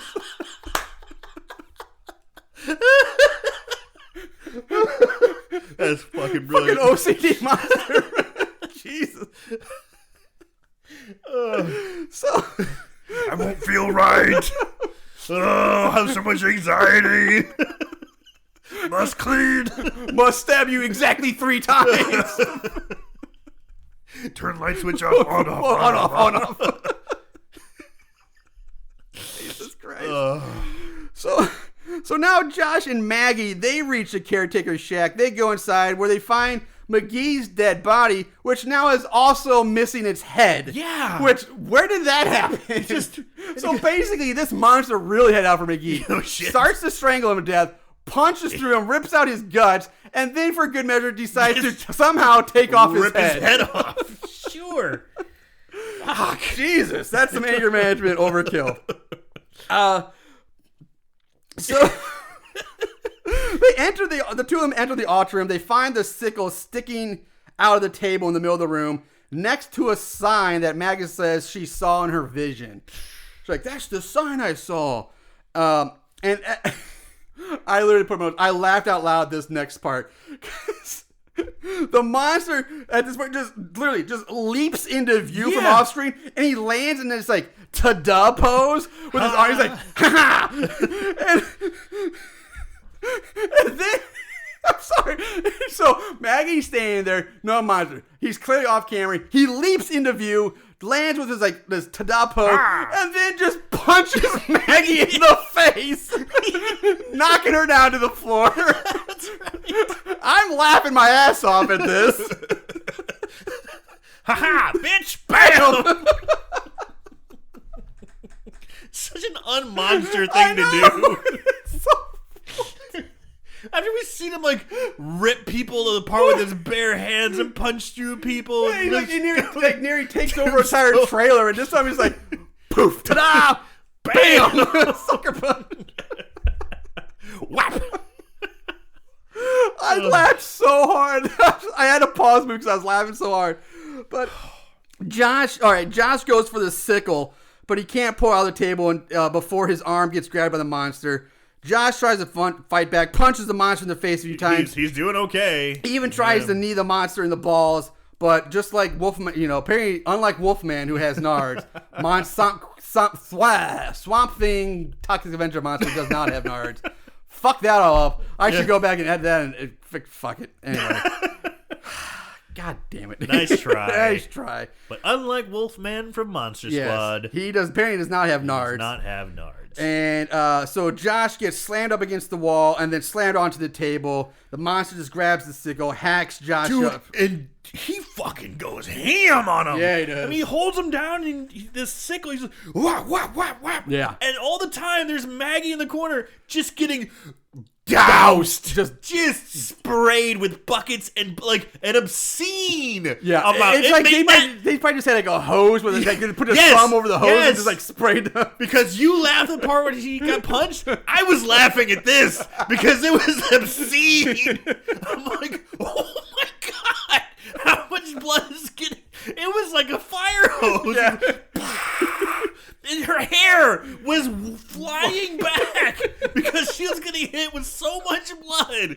And she's like, you can tell she's like barely holding on because she's about to laugh. Because it's so ridiculous. She's screaming, but you can see the smile creeping up on the sides of her face. Because it's so ridiculous. Yeah. So now the monster turns its attention to Maggie. It stands. She's like kind of like curled up in a kind of like a sitting fetal position, knees up to her chest in like this corner. Yeah, she's the like the creature is standing over her, growling. She's curled up, screaming. The monster raises his hand with his sickle and is ready to strike her down with all of his hate. And he brings the sickle down, but he drives the tip into the countertop that Maggie's leaning up against. The monster then cocks his head, looks at her for a moment, and then just walks off the screen. Yep. What? I'm fucking out of words for this part. I'm like, Maggie. It's not even the worst part yet. Maggie sits there crying. The caretaker shows back up. He just comes. Why didn't that asshole help? Yeah, he's probably just sitting in the back, I guess, blowing on his jug or make his moonshine. Who knows? The caretaker walks up to her, looking down on her, and just says, "Leave this place now." And then he just walks away too. Did he say something like "innocence saved you" or something? I don't know. He just says, "Leave this place now." Since you're the mousy one. You're the mouse. That's exactly it. That's exactly what you're the mousy one. You're the mousy one. That's kind of boring. You live. You have no good storyline. You're not that interesting. You get to live. Make yourself more interesting. We'll kill you next year. Yeah. Yes, please come back next year. You need work to do. So that's it. Like, what the fuck, man? That seriously? What? So now we cut to Maggie covered in blood, crying, walking through the crowds of people at the haunt. Like she's walking through the midway. She comes to a stop when she hears children laughing. She turns around to see the ghost of Jed Hobb's twin daughters. Maggie screams, blackout, roll credits. What the fuck kind of ending was that? I laughed at that ending too. What? Because these girls look so happy. They look genuinely happy. Like, we're getting a puppy. Yay. Like, these girls look so happy. And they're laughing and they're like, yeah. And then you pan over this girl covered in blood and just, It's like, what the fuck? I don't get, nothing makes any sense. No. Okay. Oh my God. We bitch a lot about movies. We bitch a lot about things not making sense. But honestly, we can kind of loosely piece them together. This one, I mean, it's all over the place. There's huge gaps. Is it a monster movie? Is it a supernatural ghost movie? Is it a revenge movie? Is it a slasher movie? What the fuck is this thing? Okay, what? I can't. Here's a question. What? Why? Yeah, that's a great question. That's the number one question. Why is the monster killing everyone? Yeah, we never understand why he's killing everybody. The only thing I can come up is he's some kind of hippie monster who's like, you fuck with the land, he's killing you. Sure, okay. So why is he killing these particular people? Why isn't he just killing indiscriminately? Yeah, like why is he picking Josh B? I understand if he wants to go after maybe Maggie, the McGee's, yes. Robert and Nancy. Yes. They were the ones behind all this. They're the ones carrying down the land. That makes sense. But why are he going after these kids who just work there? They're just innocent bystanders that work there. I get. Yeah. Oh, yeah, he killed the lumberjack for killing. I get that. Yeah. But none of these other people make any sense. If that's the case, he should be killing everybody he sees. Yeah, and if it's about like the innocent and like innocence saves you, or like it seems like you're good, why would he kill the fucking sheriff? Why would he kill, maybe BJ? Why would he kill? The only thing I think of, BJ and Karen were about to have sex, and we all know sex is bad. You think? And maybe the sheriff was, I don't want to say kind of corrupt, but he's just lazy, I guess, because he's like covering things up. But even then, it's like, you would almost think like, in a way, then the sheriff was maybe without knowing actually kind of helping the monster by keeping it open, so he had more people to kill. So the sheriff should have been like, "Hey, I'm keeping you alive because you keep bringing me more victims by your stupidity." But then it's like, okay. All right, so yeah, we have no clue about the origin of this monster. What about the brunette girl who's got no personality, whatever her name Stephanie? was? Yeah, why kill her? But also, okay, then they mention in the library, there's this cult.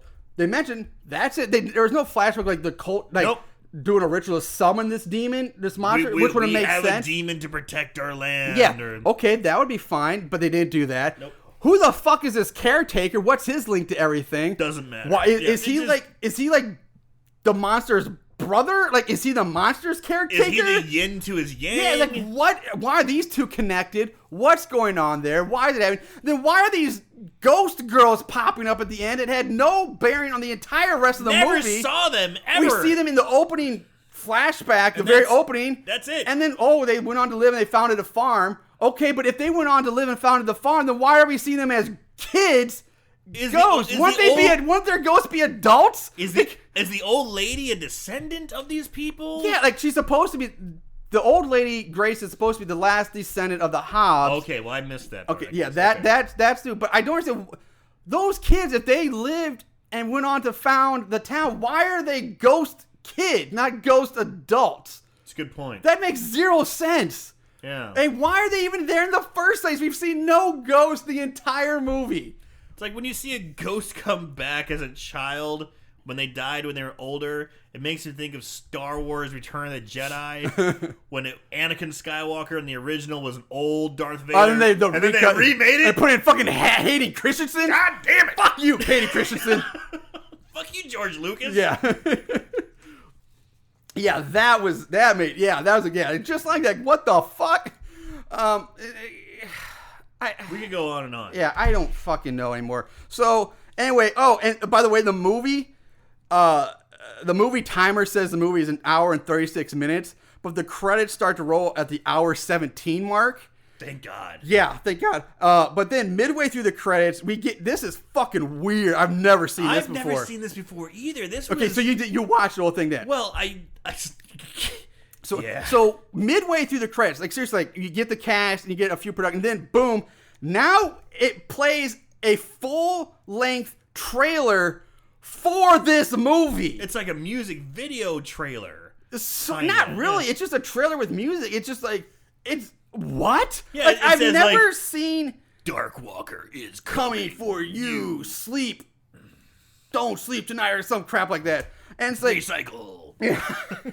I mean, I who puts a trailer for the movie people just watched at the end of that movie? Halfway through the ending credits. Like this is some bullshit. It got my attention. I was like, what? Huh? Yeah, but maybe if it was like Dark Walker 2 coming, then maybe. Right. But no, it's just for the first movie. Like, this is like some shit I would expect like one of those brain damage movies, like a trailer. But they put the trailers before the movie. Yeah. And I get that, but then why would you put the trailer for the movie you're about to watch on that movie? It was so strange. And then they roll the rest of the credits. Yeah, and then after that, all the credits are gone. Now we get like a 10, 15-minute behind-the-scenes making of documentary footage going on. Like, yeah. What? Did you watch all that? I did watch all that. I did.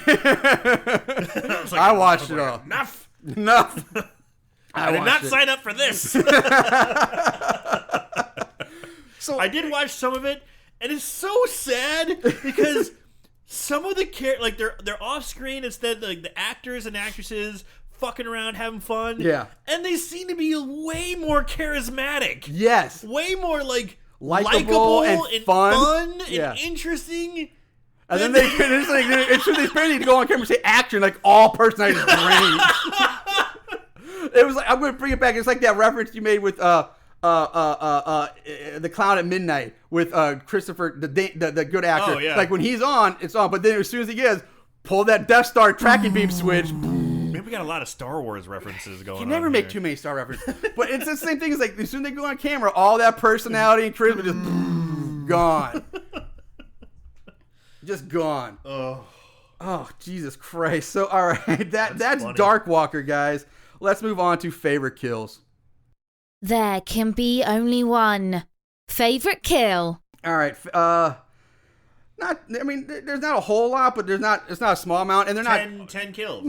Did you count? I didn't. I normally do, but I didn't count this one. All right. So, not bad number. So what we got, Aaron? What we got this week for you? Wow. Well, you know what? The kills were technically, I guess, off screen, but they did the best they could with it, you know?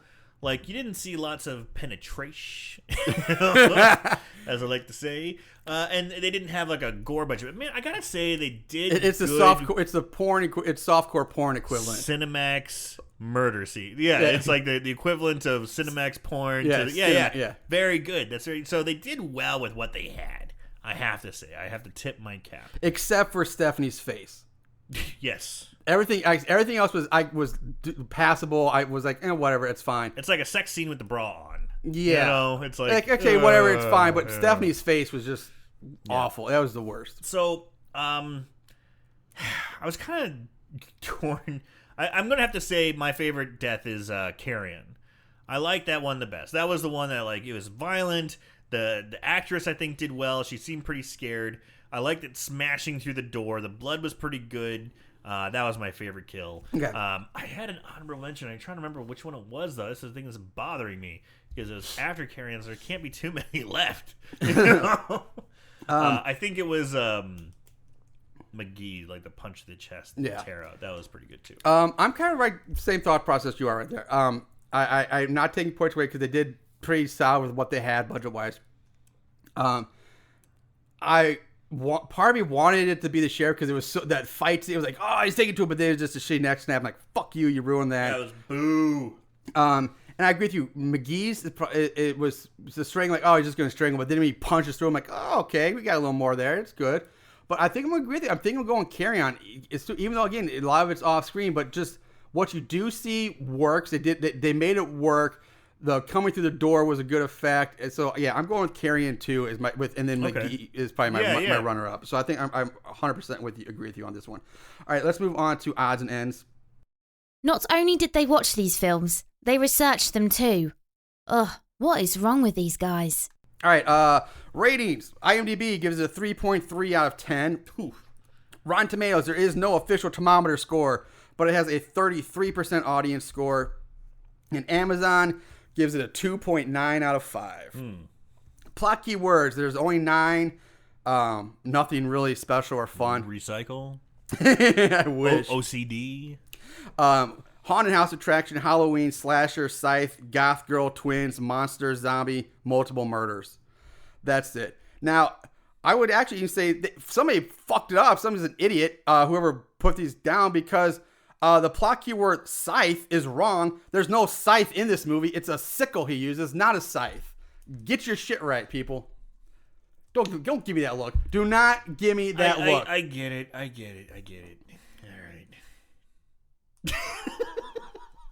It is a sickle. You're right. It is a sickle. It's not a scythe. I get it. I know, you're right. But still, I'm just like, Marshall. But you're right. All right, moving on to trivia. There's a few bits and pieces here. Hobbs Grove is a real place located in Sanger, California. The film was shot on location. So just like, what was the first one? Hell House. Oh yeah, we did, and then House of October. It is a real, and the Bates haunting or Hollow. The one we took, it was called Hallows Eve, was the one that you missed out on last time. That's the one Daniel Harris. Yes. Yeah. But just like those, this was all filmed at a real working haunted house attraction. Yeah, you could see it. They had that was a pretty authentic snack shack. Yeah. Kind of dirty. Had an old Coke picture on the wall. Yeah. Most of the extras and some of the minor characters in the film were present or past employees of the real Hobbs Grove, which makes sense. Mike and Lori Callahan, credited as extras as well as production design and production management, are the owners and operators of the real Hobbs Grove. Apparently there is video surveillance equipment in the background in the office scene, which is the real working equipment used at Hobbs Grove. It's manufactured by Pelco, which has its world headquarters in Clovis, California, a few miles away from Sanger. Not that was really that important, but fuck it. That's really weird trivia. Yeah, but you see this equipment? There's a guy who owns a place down the street. Yeah, pretty cool, huh? Yeah, I agree, but it's like, you know what? There's not much here to go with, so I figured, the fact that there's something. Yeah. Now the original idea of Hobbs Grove was to have creatures you couldn't really see attacking people in the dark, kind of reminiscent of the 1980s, The Fog. But then when director Danny Draven happened to see a series of character drawings done by artist Scott McGowan. The idea of the movie soon changed, and Danny would eventually use one of Scott's characters, later called the Dark Walker, which, by the way, is a weird name for this movie because the caretaker would be the only one that would ever maybe possibly have a reason to do it, but the monster is never referred to as the Dark Walker. No. It's never called a name. So it's really weird that they would call them. They should just call it like Hobb's Massacre or Hobb's Grove or something. They never named the monster. Yeah, but if you're going to name the monster, then somebody in the movie should say the monster, oh, that's the Dark Walker. Say something, but they never name it, but they have a name for it. That's a good point. I didn't even think about that. Yeah, but they never said, what is this? Yeah. You know what's funny? They never actually fucking asked. Yeah, they never. It's another Why great point. Why is he doing this? Maggie and Josh are like, holy shit, what was that thing? Or what is like? There's a monster on the loose killing things. Maybe they should have run through the ground saying, everybody, there's a monster here, get out. Right. But they didn't even do that. They just let those people hang out there. Jesus really Christ. All right, now this last one blows my mind because it's Jesus Christ. It's kind of dark in a way. In a way here. So these girls, Lynx and Lamb Grady, or Gady, Gaede, they are the girls who played the twins that we see at the very end. Okay. The twin girls. They're all grown up because this was 2003. So now you will never guess what they've gone on to do. Porn. That would probably be better. Okay. They are now known as the controversial white nationalist music duo Parisian Blue. So they're basically Nazi music. Fuck them. Yeah. Jesus Christ. Jesus fucking Christ. They've also been in the TV movie documentaries Lewis and the Nazis and Nazi Pop Twins. So apparently they have like Nazi movies about these girls are out, grown up now. Fucking Nazis? Yeah. Jesus, the little girl twins? Yeah. Laughing hysterically? Apparently grew up to be Nazis. Yeah. Fucking hell. Yeah, that's fucking blew my mind. Like, whoa. That's fucking dark. Yeah. That's why I said walking. Real dark. Yeesh. All right. So. Man, that's horrible. Yeah. Cut those bitches out of the movie, please. Just have her scream. Yeah. Just have her walk in the middle of the... If you ever re-release the movie, just cut them out. Have her walk into the quad or whatever, the central area, and just scream. Yeah. It'd probably make more sense. It would make more sense. And cut those cunts out. Fuck. Fuck those bitches. Jesus Christ. Exactly. Okay, on to a happier... a happier transition here. We get to play this week's budget game. Time for Aaron to blow his wad with the budget game. All right. Oh, no. I feel dirty. Aaron, what do you guess is the budget for the 2003 direct-to-video release of The Dark... Or not even just Dark Walker. Okay. All right.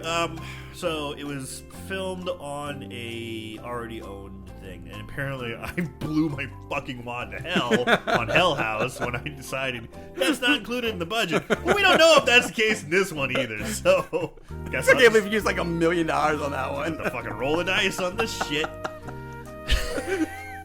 Considering I saw some of the behind the scenes stuff, it looks like they're working pretty tight. Well, you do know you have to take into account that they did stay at an Econo Lodge during the filming. Oh. So we know that.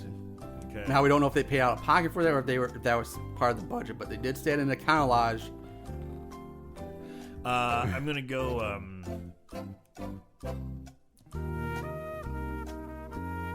Oh man, so okay. The effects were shitty, but they were. They were basically shitty. They were basically cheap effects. At the end of the day, they were cheap effects. I'm gonna say $75,000. $75,000 is Aaron's guess. Well, once again, Aaron, you blew your wad. Really? Really? Wow. I mean, I thought I was kind of going lowball. Budget, from what I've got, information I've gathered, $15,000. Huh. So, again, that's one thing. For $15,000. The blood effects they did have were pretty solid. What's one thing I will not bash this movie for is they did at least did decent with that. Absolutely. So yeah, $15,000. They had effects.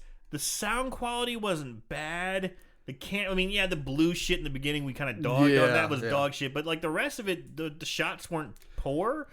They did well. It didn't look like a really bad. Didn't look like a cheaply made. It looks. Yeah, I mean we've seen where it's not. It's just most of the problem with this movie is in the writing and directing. It's all writing, directing, and the plot. That's why I'm impressed for $15,000. Yeah, and again, it's tough when. It's tough to find out how much a movie costs to make when I guess basically your entire set was free. Mm-hmm. It's a tough guess. Yeah, I get you that. All right, let's move on to 5-star reviews. These special movies have a place in these special people's hearts. 5-star reviews. All right. There are 25 total reviews for this movie on Amazon. 16% are 5-star, 24% are 1-star. And I wrote down some fun ones here. First of all, from Jennifer's mother, she just says, "I want a DVD with subtitles." 5 stars. Yeah. Yeah. From Gary. 5 stars. 5 stars. I want a DVD with subtitles. 5 stars. From Gary McGill. Great horror flick, good acting, and storyline. Pop some popcorn. Settle back for a top-of-the-line scary movie. It also has some great humor. 5 stars. I'm pretty sure you didn't watch this movie. Yeah, wrong movie, buddy. From Film Fantastic 2008. Genius piece of campy horror. A grindhouse cheeseball love fest for me. 5 stars. For you only. Yes. And last 5-star one from David. Of course this movie doesn't have a $10 million budget, but it has a great story. It reminds me of my small hometown with the local haunted house. They hire the workers from the town, have refreshments, a bonfire, and everything. Just like a real small town. 99% of the reviews are bad for this movie. I don't understand why people that hate these kind of movies continue to watch them that they know very well isn't $1 million blockbuster, and then continue to pick the film apart for what it is. A well put together classic small town fright fest that you and your significant other can curl up on a sofa to, eat some popcorn, grab a sixer, and relax on any night of the week. If you're a fan of small town slasher flicks, then you can't do much better than this one. 5 stars. God damn, David, you got a hard on for small towns. That guy loves small Jesus towns. Christ, man. All right, now maybe he's the rich. He's the one who owns that town. Yeah, he's Ron's dad. Small town values. I own this town. All right. From 1-star reviews now from Drew. Simply writes boring 1 star. From Jay Anambile and don't waste your time. I usually give low budget horror a chance and I have an open mind, but this movie is utterly ridiculous. 1 star. Now this one's a little longer, but from Robert Beveridge. Now this guy apparently is a Hall of Fame reviewer on Amazon from Vine Voice or something. How does one become a Hall of Fame? Don't know, reviewer? but he has Hall of Fame Vine Voice behind him on Amazon. So here it is. You know what's most frustrating thing about Dark Walker is? What's that? It's that this movie had so much potential to be hysterically funny, and it threw it all away when Draven decided, despite having one of the funniest cops I've ever seen on a screen, to go for the horror film angle instead of the comedy angle. But for what it's worth, the scene where Josh and Sheriff Gillis are talking after Josh has discovered the first dead body had me in stitches. I don't know why that, because Josh wasn't there with any. I think he's mean Robert McGee. It's worth renting this unwatchable dog just for that scene alone. Anyway, the plot, what little there is, many years ago, something nasty killed a family. Fast forward 100 years or so, and there's a haunted house on the side of the murder. Then he comes back, starts menacing, young and beautiful, jumping out dark shadows, rending their careers to shreds. We have no idea what brought the thing back to life in the first place. We have no idea why it comes back this year of all years. The lame excuse given is so transparently silly, it can't be the real one. And despite the box copy, we still have no idea at the end of the flick how to stop it, which I don't understand that. Could be mildly amusing for those who patronize Hobbs Grove, which seems to be a real place for restaurants. Has been one of 1,000 films before, 100 times better for many of those. In half the cases, 1 star. I had trouble understanding that the way you read it. Sorry. I'm sorry. That's okay. But yeah, he gets a little long-winded. And then the last... Oh, no, I'm sorry. I got few more. From Jerry, this film has it all. Poor script, poor direction, bad production values, and piss poor acting. It's the perfect storm of crap. Last two from Midnight. Poor storyline, poor acting, poor budget. Need I say more? The first 10 minutes were an eye pain-inducing blurriness. Yes, horror they were. movies from the 50s and 60s are better than this mess. And lastly, from Paul P. So bad I threw it away. This movie is true garbage. It made no sense, had no real plot, did not offer any clever deaths, nor humor, or gratuitous skin. The ending leaves you feeling stupid for having watched it all the way to the end. I had to wake myself up 3 times during this movie. I wish I had just stayed asleep. The horror. Actually, the sheriff was kind of weird and creepy because you knew he was not acting. There was no acting, and you worry that someone like that is walking around out there. I think the people who like this movie are trying to sell their used copies that are good for landfill only. Basically, the plot was about to make some headway at the end, but then they ran out of money, or maybe their 486 computer they were using to edit it died, or maybe they got bored and walked off the set because there was no explanation of who killed everyone, and everyone except the innocent girl was dead. It had a chainsaw killing with lots of scythe beheading. It's sickles, people, sickles! But I just could not care. If I could give this movie negative stars, I would, but 1 star's lowest 1 star. Sickles, people. Get it right. Get your wheat collecting weapons of Aryan society. Agrarian, not Aryan. Yeah. Jesus, I got Nazis on the brain now. Medieval farming implements. Dude, I still feel weird about that. Yeah. That's, I feel like I just supported them in a way. So that's that. Let's wrap this up. Aaron, give us your final thoughts on this. Dark Walker. I was going to say Dark Stalker. Dark Walker. Now that's actually a good video game. That was a fun video game, but we rambled on enough. Yeah.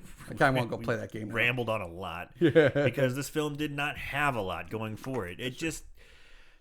I feel like the 1 stars really did a good job of describing how we feel. It was not fleshed out. It feels like a 75% done script.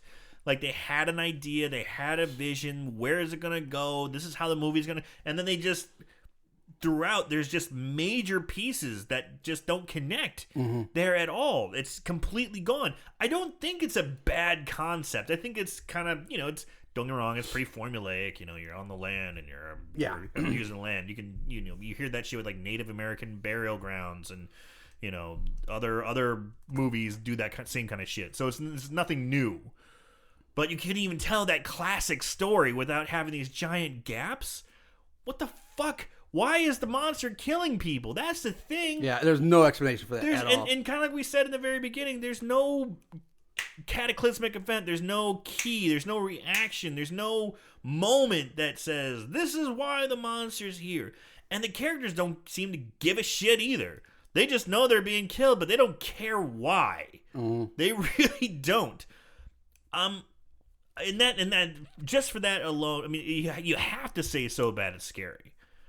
You have to say that because there's good parts of this movie that are kind of fun. The sheriff is a great character. He's a lot of fun. The for what they had, the costume's not bad. I don't think the monster is bad. I think he moves well. I thought the kills were decent, even though they were kind of cheap. They had some decent things to it. I think if you just would have polished off as much as you could for the budget you had, you could have done something that was okay.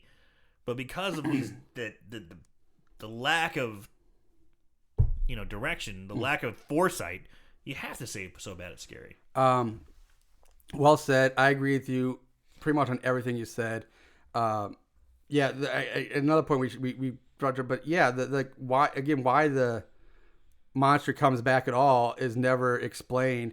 And like I said, it killed the family in 1878, and then this movie takes place, I guess, in 2003. So it's not even like the 100-year anniversary, and there's like, why now of all times, and why these people? Again, like I said, I understand the McGee's. I get that they're the ones that cheated and are disturbing the land, but everybody else had no reason to die. We've already said all that.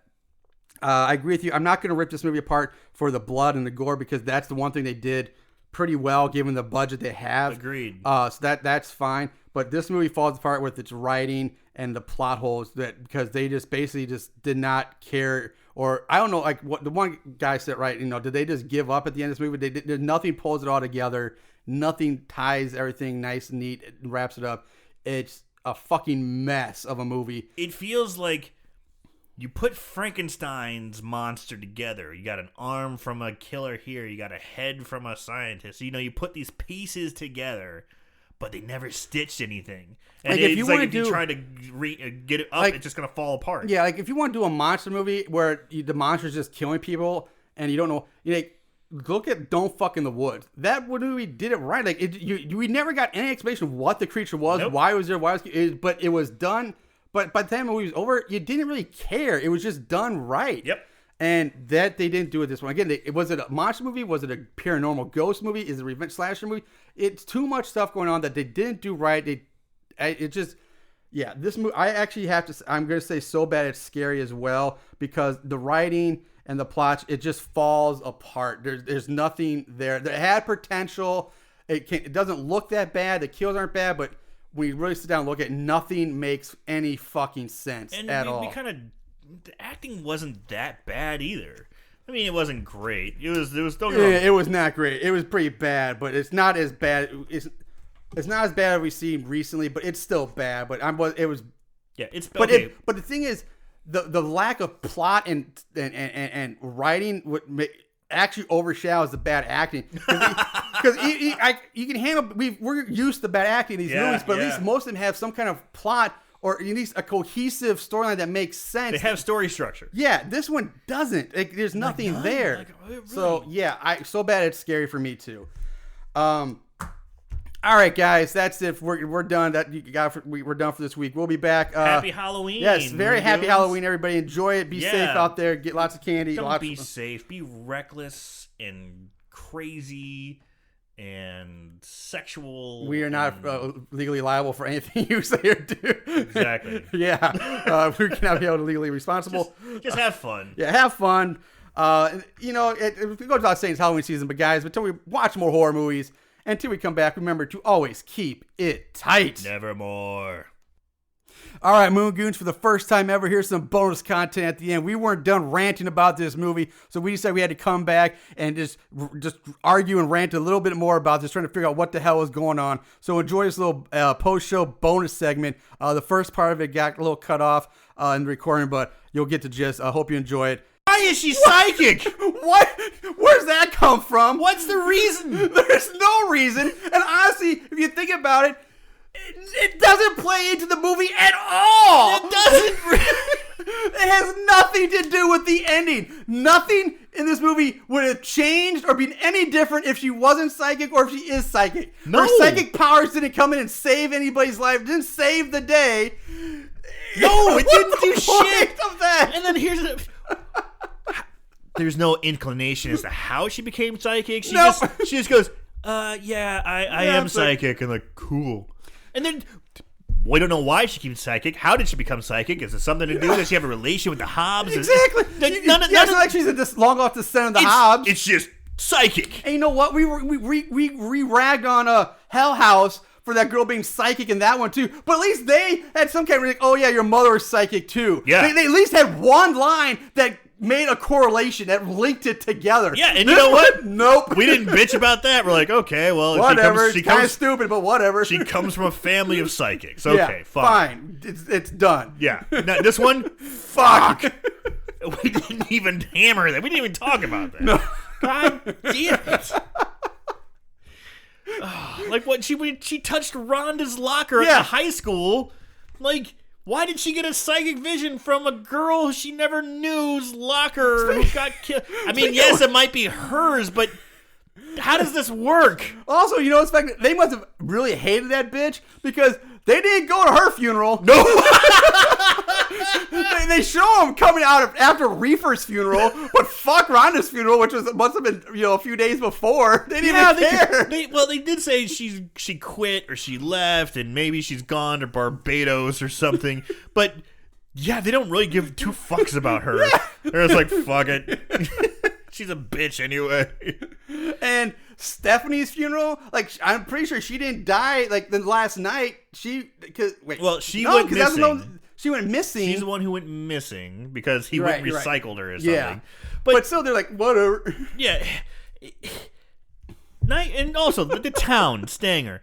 You're telling me from 1878 to 2003, no one else disturbed the land. Yeah. Ate a random pumpkin. Exactly. That's a great point. Like, the whole town was built on this fucking land. So what's the perimeter? Where can we not eat pumpkins or cut down trees? Yeah, what's this monster's zone? Like, what's this territory? And where can I build my Walgreens or Walmart or whatever without getting slaughtered? Right. That's another great point, because there's a whole town built up there. All around there. All around. But apparently now this one Hobbs Grove haunted house is cursed, and you get killed if you cut down a tree. Too far. Gone too far. It doesn't make any sense.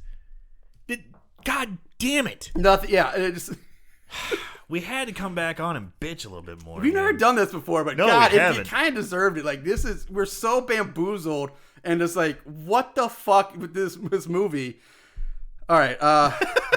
Is there anything else you guys say? Because I think we... I'm afraid we're going to stop. And we'll come back again. And remember something and be like, damn it! I'm sure it will. But, all right. All right, we're going for the good this time, guys. If you're still listening, so, I hope you enjoyed our little extra rant. Yeah, you just, God damn. All right, this one, watch at your own peril, okay? Because you will be in a land of death, like Carrion, okay? Carrion, a world of death.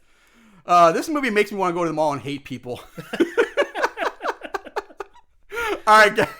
This time we're really out this time. We're leaving. All right, watch more horror movies. Remember to always keep it tight.